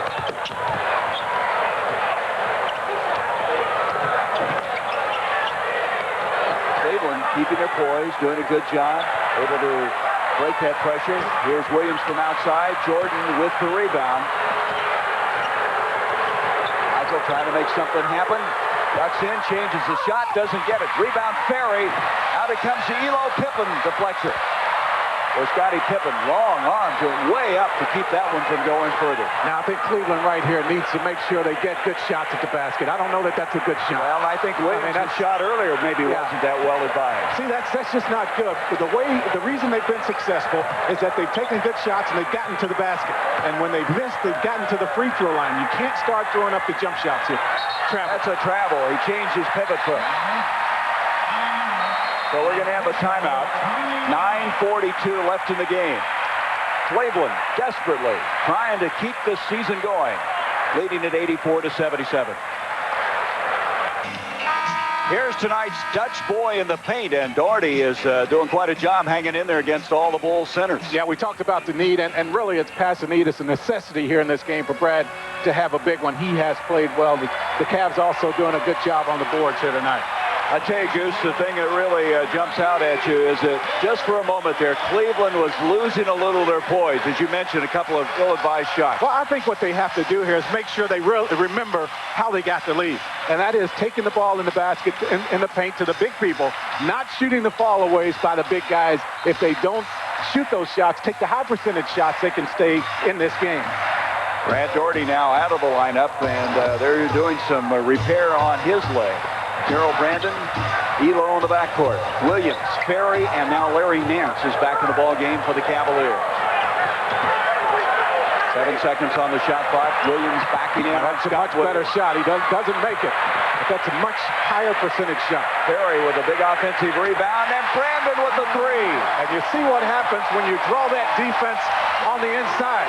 By going to the basket, it's going to free up the outside people for the higher percentage shots. Well, earlier Mark Price went out after he was kicked in the right ankle, and now they're administering the right foot of Brad Dougherty on the bench. So the Cavaliers getting a little nicked up right now in this fourth quarter. Pippen tried to go inside, and Williams would have nothing to do with it. Good D. Nice defense. 2 seconds on the shot clock with one. That'll count if it goes, and it does. It's a three. Is that typical, Jordan? Oh, my. This crowd is buzzing, even though it's a Cleveland Cavalier crowd. They didn't want that to go. They had to be impressed. Well, it looked good from the time it left his hand. I mean, you could tell it was going to go. 7-point lead now for Cleveland. Nance ducking in on Grant. Ferry from the corner. Got it. Ferry's hit some big shots for this team. They've had him around more at crunch time. He hit the nets at the buzzer in the regular season with a shot they wanted. He's worked so hard to improve his game. Made that big shot down in Atlanta to send that game in overtime, but Cleveland finally won. 10 seconds on the shot clock. Not the guy you want to leave open. And Paxson, who's having a tough time with that knee. He's almost got bone on bone in the knee.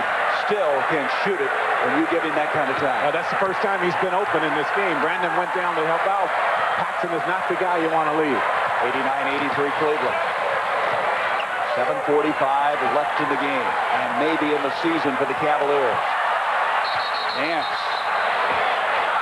We're going to have an illegal defense. Let's go back to that shot as the clock was expiring, and Michael Jordan from outside. Well, you watch the form on this shot as Michael lets it go. I mean, there is no doubt that this one is going to go. Look at the follow-through. All bottom. He relishes in those pressure situations. Jordan now coming out of the ball game. Trent Tucker comes back in. So Paxson and Tucker now in the backcourt. 89-83 Cleveland. 7.5 minutes to go. They had trouble now getting into their offense. Not in the flow right here. They're going to have to struggle to get a shot on. 5 seconds. Nance ducks in, deflected off to Pippen. They never did get in sync there, and then Nance with a frustration foul, coming back up and committing that foul, and that's 4 on Larry Nance. 3 team fouls on the Cavs now. Chicago has yet to commit their first here in this period. P.J. Armstrong will come back in for Chicago. Paxson will check out. Again, you could just see a little bit of Cleveland losing their poise. Not really in the flow that they've been most of the game on that last trip. Well, 2 things they need right now. Brad Dougherty, number 1, back on the floor. And it'd be nice to get Mark Price in. He's the leader. Pippen to the hole. Williams, who fights everybody for every rebound, follows, and he draws the foul. Scott Williams kind of approaches every game with a snarl, I think, as that foul will be the 4th foul on Larry Nance. Mark Price now in the game, working the backcourt along with Terrell Brandon.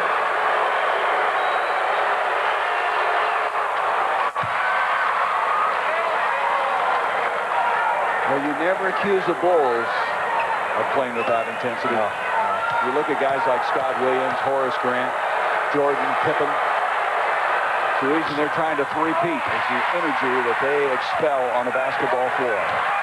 89-84, inside 7 minutes to go. As mentioned, Cleveland with 14 fouls. Chicago yet to commit one. Williams ducks in. There's the first. As Horace Grant commits it. Right, and that's what they did to get the lead. Going towards the basket. Shots going towards the basket in the paint. We have a timeout. 6:45 remaining. Cleveland trying to send this one back to Chicago Stadium Wednesday night. Richfield Coliseum, the home of the Cavaliers. Down 3 games to none, but leading 89-84 with 6:45 to go in the fourth quarter. As you look at a reset, the Bulls have 4 full timeouts and a 20. The Cavs 3 full and a 20. Interestingly enough, Chicago has not committed a foul in this quarter. Cleveland with 4, so the next they're in the penalty. And Jordan has returned. Well, I didn't know how long he would stay over there, but with Cleveland here at the free throw line and a chance to go up by 7, you know Phil Jackson can't leave him sitting very long. Michael wanted a few minutes on the bench, a little rest. He's not going to get it here. Jordan with 22 points in the ball game.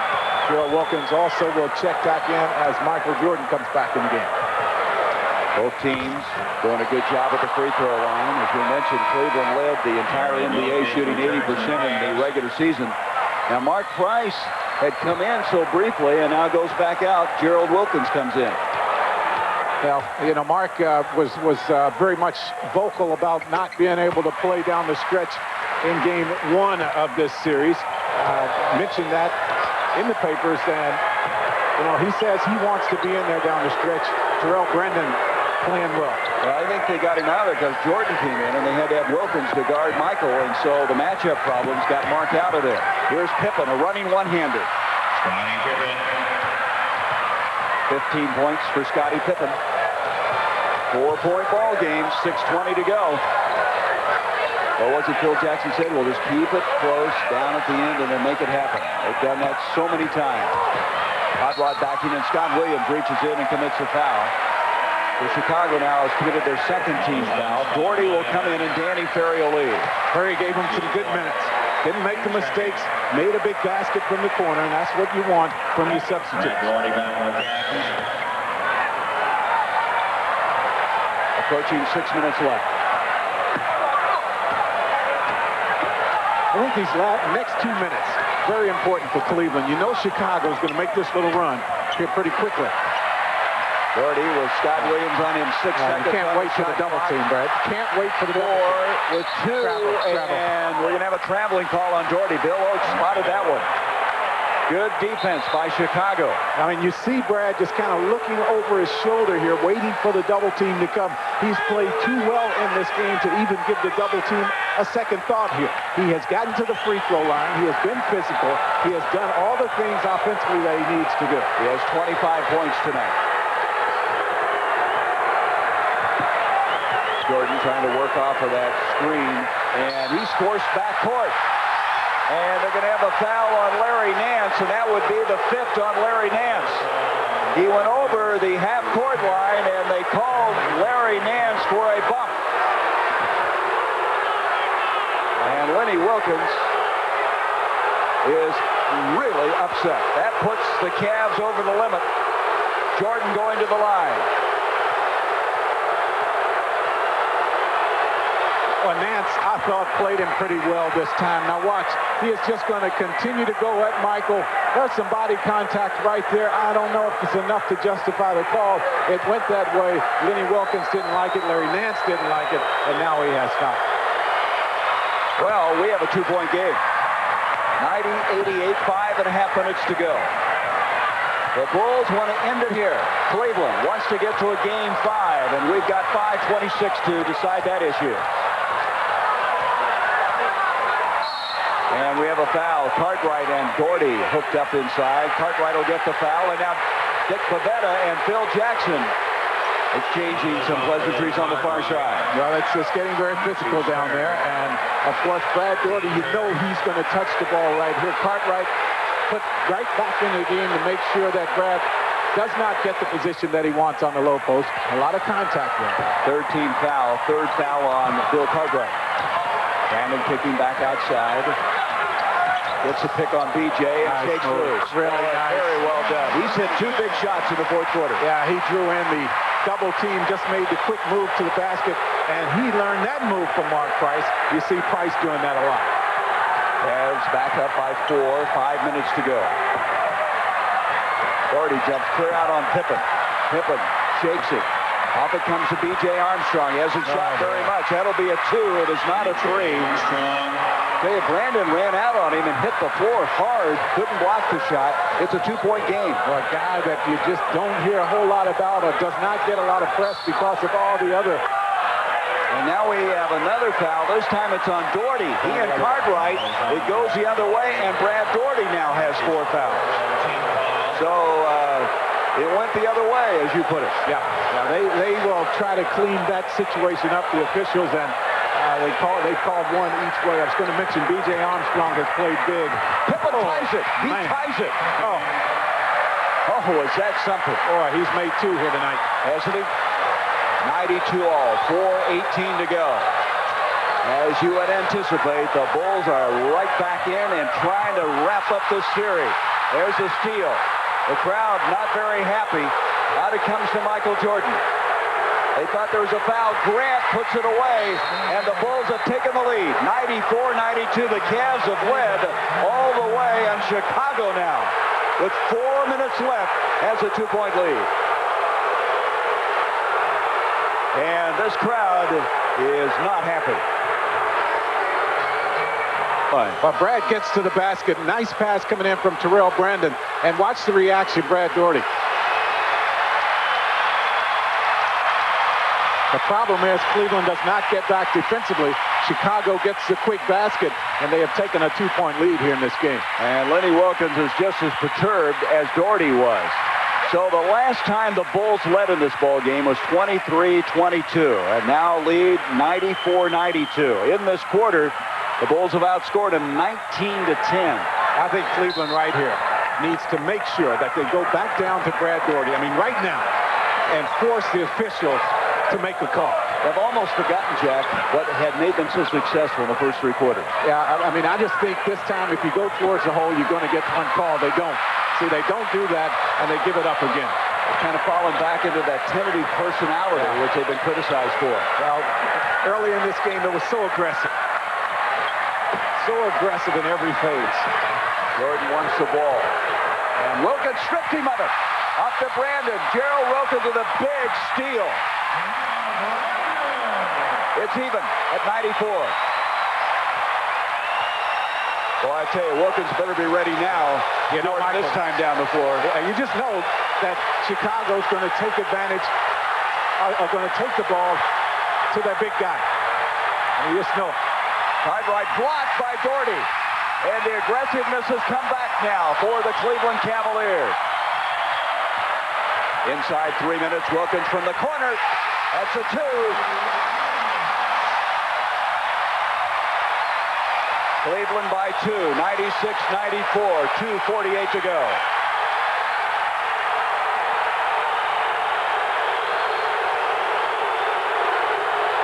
It is deafening right now. Jordan ducks in, gets it to Grant, blocked by Hot Rod, but Grant reloads it. Even at 96. Now we anticipated this kind of game. Chicago made the good effort to get back in it. Cleveland has answered it for now. And the fans are on their feet right now. We have a foul on B.J. Armstrong, reaching out on Brandon. I tell you, Brandon has played like a real veteran here tonight. That is a 4th foul on B.J. Armstrong. Well, it's obvious Lenny Wilkins has a lot of confidence in Terrell Brandon to have him on the floor in place of Mark Price right now. Brandon plays big in these situations. That was the 14th foul. One more, and Chicago's over the limit. Cleveland already is in the penalty. Approaching 2 minutes to go.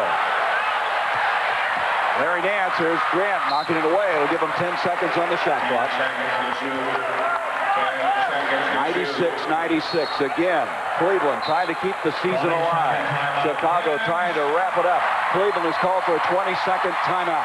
Lenny wants to draw up a play right here. I just still think, because Brad did not get the call the time before, if you go into him and he makes a strong move to the basket, even if there's just a little contact, he's going to get the call this time. You might see them go down there. They haven't gone to him, though, since that play. So Cleveland, for a moment, falling back into that personality that they dislike so much, being tentative, non-aggressive. Fire up again. They tied it up.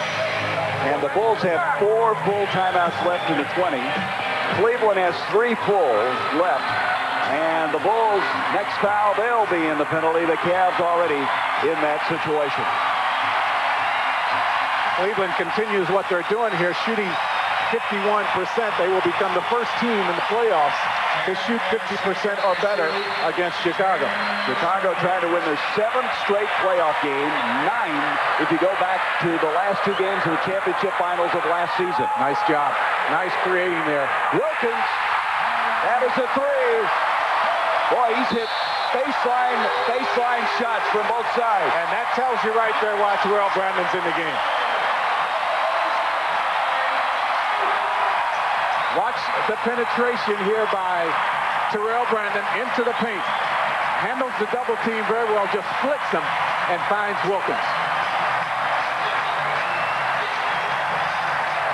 So Wilkins not only has played well defensively, but he's hit 2 key shots.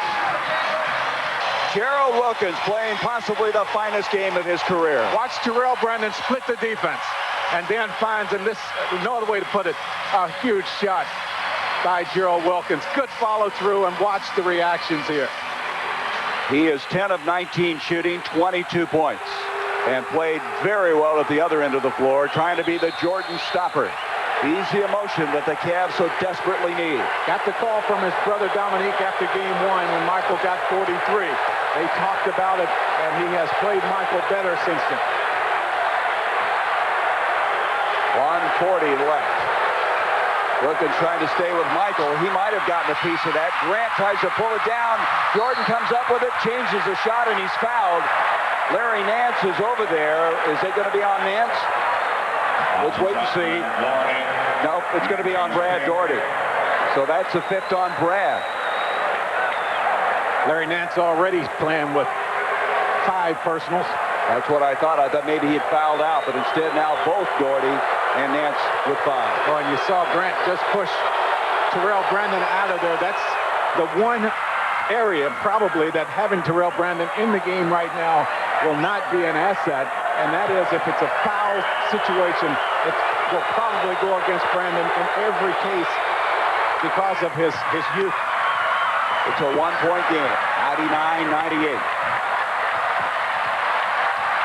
Jordan with 26 points in the ball game.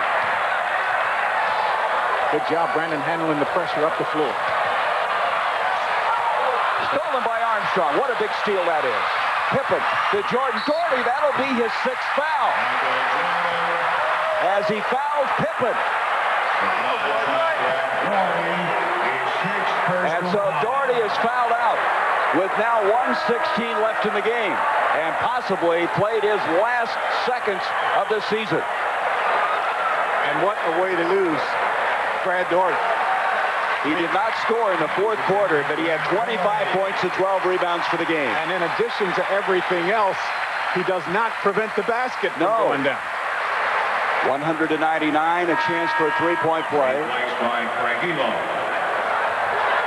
Scott Williams coming into the ball game. And you see the push. Michael makes the basket and just sits. Yes, it's me once again. Jordan with 28 points, 20 in the 2nd half. And he's hit those free throws down the stretch. And the Cavs have asked for a timeout. They're down by 2. 1:16 left in the season, possibly, for the Cleveland Cavaliers. Cavs 99. Cleveland now has 1 full timeout remaining. The Bulls with 3 plus a 20. And we're just talking a while ago, Brad Dougherty fouling out of the ball game, did not prevent the shot by Jordan, ended up being a three-point play. It's one of those little lapses. I'm sure he'd like to have that one back. Yeah, you know, what can you say? I mean, Brad definitely is needed on the floor here for this team. I think he just has to understand the situation. I mean, you have 5, give up the 2 points and stay on the floor. Instead, he commits the foul, gives up the basket, a 3-point play actually to Michael. And now they find themselves down by 2. Well, let's see. With Dougherty out of there, they're going to come with Nance, Elo in the ball game, Hot Rod Williams, Terrell Brandon, and of course Gerald Wilkins, who had hit those big shots. Now they'll get much smaller, obviously, with Brad sitting. Much better game, though, tonight from Brad. 25 points, the kind of game he needed. We'll see if Cleveland has enough here down the stretch to win this game without him. The Bulls now with 4 of their starting 5 in the lineup. The only change is Williams in place of Bill Cartwright. Minute 10 left. 2-point lead for Chicago, and Nance trying to tie it up. That's going to be off of the Bulls. They have a fresh 24-second shot clock. A minute 5 left. Thing that has worked well for Cleveland here is Terrell Brandon's ability to beat the defense off the dribble and create shots. We'll see if they'll go to that again here. And they're going to call a timeout now. That is their final timeout. Oh, man. I wonder if you wanted to use it there. Well, you know, if you don't use it, you commit the turnover. Well, Wilkins did, and so with 1:05 left in the ball game, a 2-point lead, the Cleveland Cavaliers cannot stop the clock either by a 20 or a full timeout. Good defense again by Chicago. They just seem to turn it up another click. Well, you look at the situation right now, and everything seems to be stacked up against Cleveland right now. They find themselves down by 2. They have to burn their last time out here. So you look at this, and you wonder if they can do it with Brad Dougherty sitting on the bench. Lenny, though, drawing up something here. Long way from over, 1:05 left. Well, with 1:05 remaining, they have a peculiar situation as if, as you know, they can make a basket, maybe call a timeout, get something set up. They don't have that privilege now or that opportunity.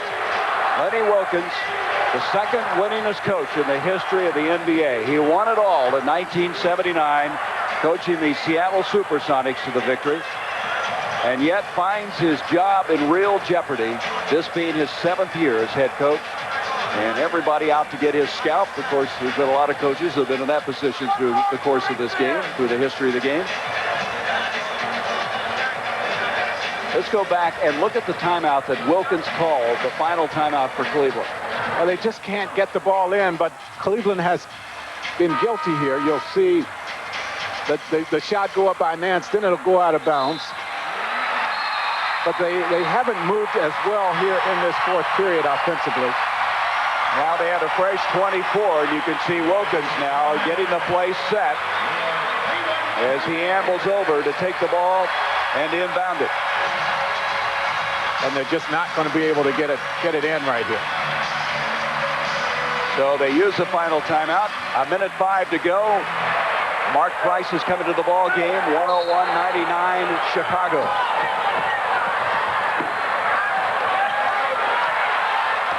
Jordan jumps out on Mark Price. And away from the ball, Horace Grant has committed a foul. Chicago obviously didn't want that. He got tangled up with Larry Nance.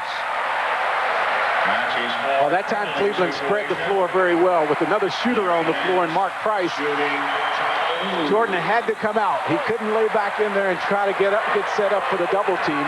That put Nance in a one-on-one situation against Grant. Forced the foul. 4th foul on Horace Grant. Nance makes it a 1-point game. And now Wilkins will come in.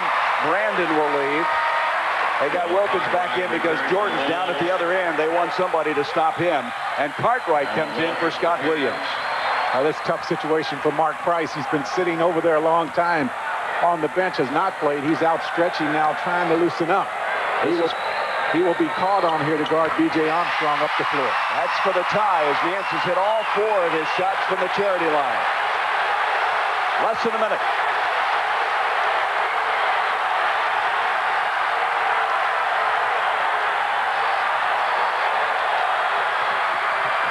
Jordan with 10 seconds on the shot clock. I think Wilkins got a piece of it.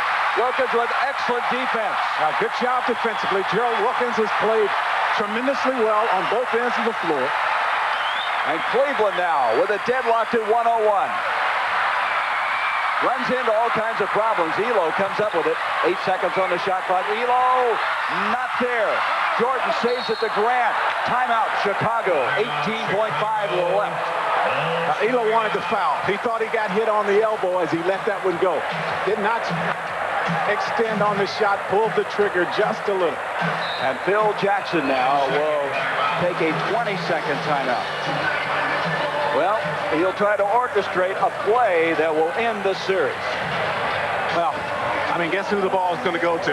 You want to take a guess here? Well, I think that's a pretty safe bet. Yeah, if I'm Cleveland, though, I'm going to make someone other than Michael beat me. I mean, I have to run at him, force him to give the ball up. You just don't want him taking the last shot. He's made too many of them.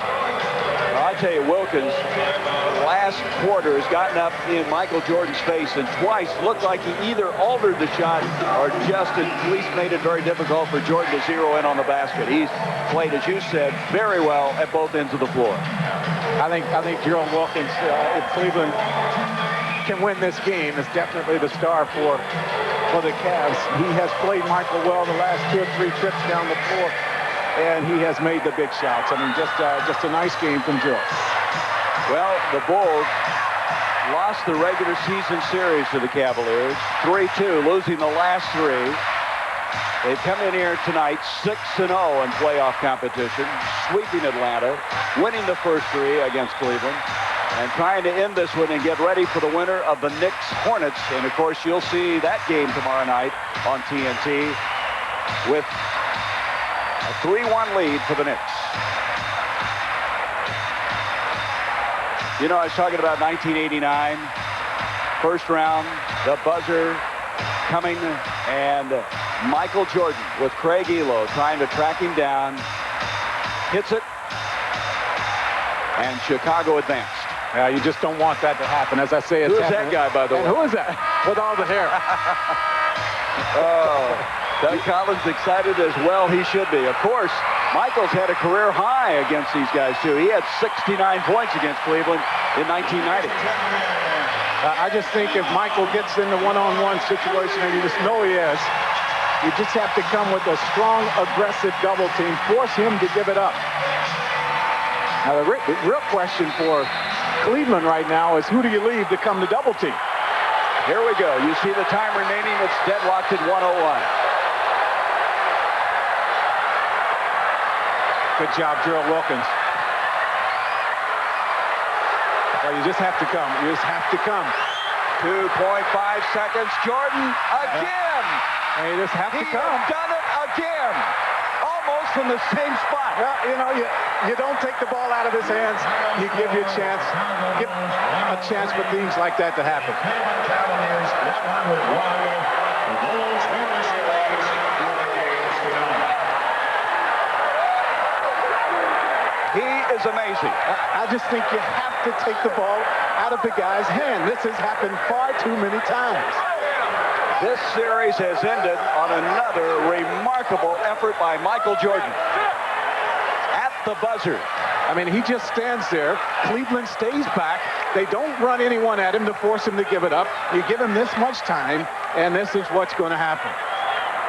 103-101 Chicago, and now they head on to the Eastern Conference Final. And Michael Jordan, just before you hit that shot, we showed your shot in 1969. Well, you know, I had an opportunity. I got to give Gerald Wilkins some credit. You know, he played a hell of a defensive play on me. He made me take a tough shot. You know, I made the tough shot. You know, we won the last shot, and fortunately it went down for me. Well, let's look at it again. 31 points, Michael. You had 24 in the second half. Let's look at it once again. Well, he knocks the ball away right here, which kind of knocks my rhythm off, and then I just had to back him up, and I saw a hot rod coming, and you know, I knew I had 3 seconds and I had to get a shot off. Michael, I said before the play even developed, everyone, of course, knew it was going to go to you. I said you have to come over, force Michael to give the ball up. Once again, they didn't do that. They give you the chance to win the game again. Well, I was very surprised that they, you know, once I got the ball, it was 7 seconds. They didn't send someone over to double team me. And it gave me some room to work. And by the time they sent a second guy over there, you know, I had the room for the shot. Well, Michael, you said, I want to take care of business. I want to end this thing, get healthy, and get ready for the final. Will you accomplish that? Well, you know, it was a good win for us. You know, we really squandered away a lot of opportunities early, but we stayed in there. We hung in there defensively. We got back into the ball game, and you got to give everyone credit, not just myself, but the team. We really have been playing good basketball up to this point. Well, the last 2 games, you started kind of tentatively with that wrist. But as the game wears on, you seem to get it all back together. I'm having a tough time getting it loose early. You know, I'm thinking about it more than I want to. And finally, in the second half, I just let it go, you know. And you know, I got to get healthy so I don't think about it in the first half. I got to get out of the blocks quicker. Now, Michael, I know you haven't had a chance to think about this, but you look to the next round. The Knicks and Charlotte in a very tough series. Which of those 2 teams would you rather play against? I think I know the answer, but I want to hear it from you. Well, I think most people would pick the Charlotte Hornets, but you know, I think that the challenge is there with the Knicks, and we look forward to the challenge. It's not going to be easy. You know, they got the home court advantage. They got a very talented team. And for some reason, I'm a challenger, and I like to go against the best competition. And certainly the Knicks, I think, is going to win that series, and we look forward to it. You know, I thought it was interesting in hearing your preparation for this series. You say every game now you look for challenges. You took Gerald Wilkins upon his word in the first game, had 43. You wanted everyone else to get involved in game 2. It seems every game you do something differently. What is your motivation for this next series? Well, the next series is to try to win one in New York. We know that they were a very strong defensive team, and we're going to have to move the ball quite a bit to make their defense work, and certainly keep Oakley and Mason off the boards and contain Ewing as much as possible. Well, you guys haven't lost yet in the playoffs. Well, we're playing good, and, you know, we just got to take it game by game. Michael, thanks for coming over. Thank you. All right.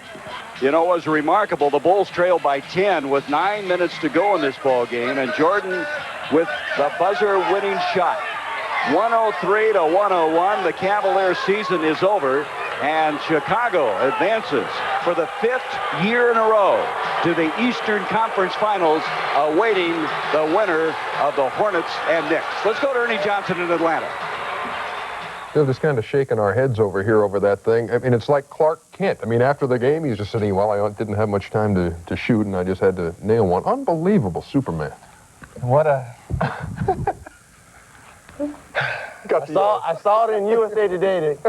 They called him Superman. And you've played him enough to know that he can do that kind of thing, but still it amazes. I mean, that's got to hurt Cleveland Cavalier history. That goes down as... That's unbelievable. Well, at least he did it over Wilkins this time. Craig Elo. Something he can tell his kids. Yeah. We'll be back tomorrow night with another doubleheader. Tomorrow night we got New York and Charlotte, Game 5 of that series. That's at Madison Square Garden. The Knicks trying to put it away. They're up 3-1. We'll follow that up with San Antonio and Phoenix. 2-2 there.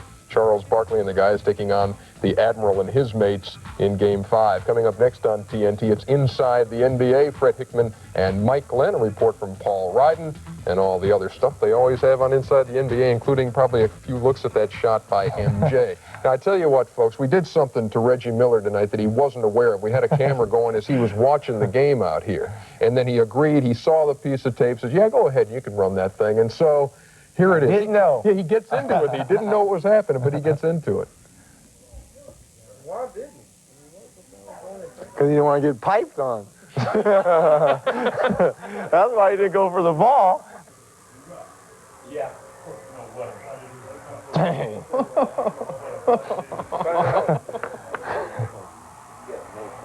Nice pick. Gerald is on fire tonight. There you go. No.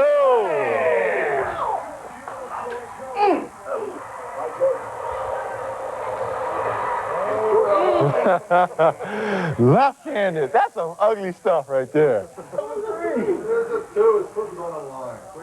Thank you, Sasquatch. Okay. Oh, my goodness. Look what's happening here. Oh! Oh! Oh! Oh! Multiply that by about 100, and you get your reaction to the Michael Jordan shot at the end of the game. You gotta love this game. Oh, you do, Reggie. It's been good having you tonight. All We can't wait to see you tomorrow night when we got the doubleheader. We'll send you back to Richfield Coliseum with some closing comments right after this.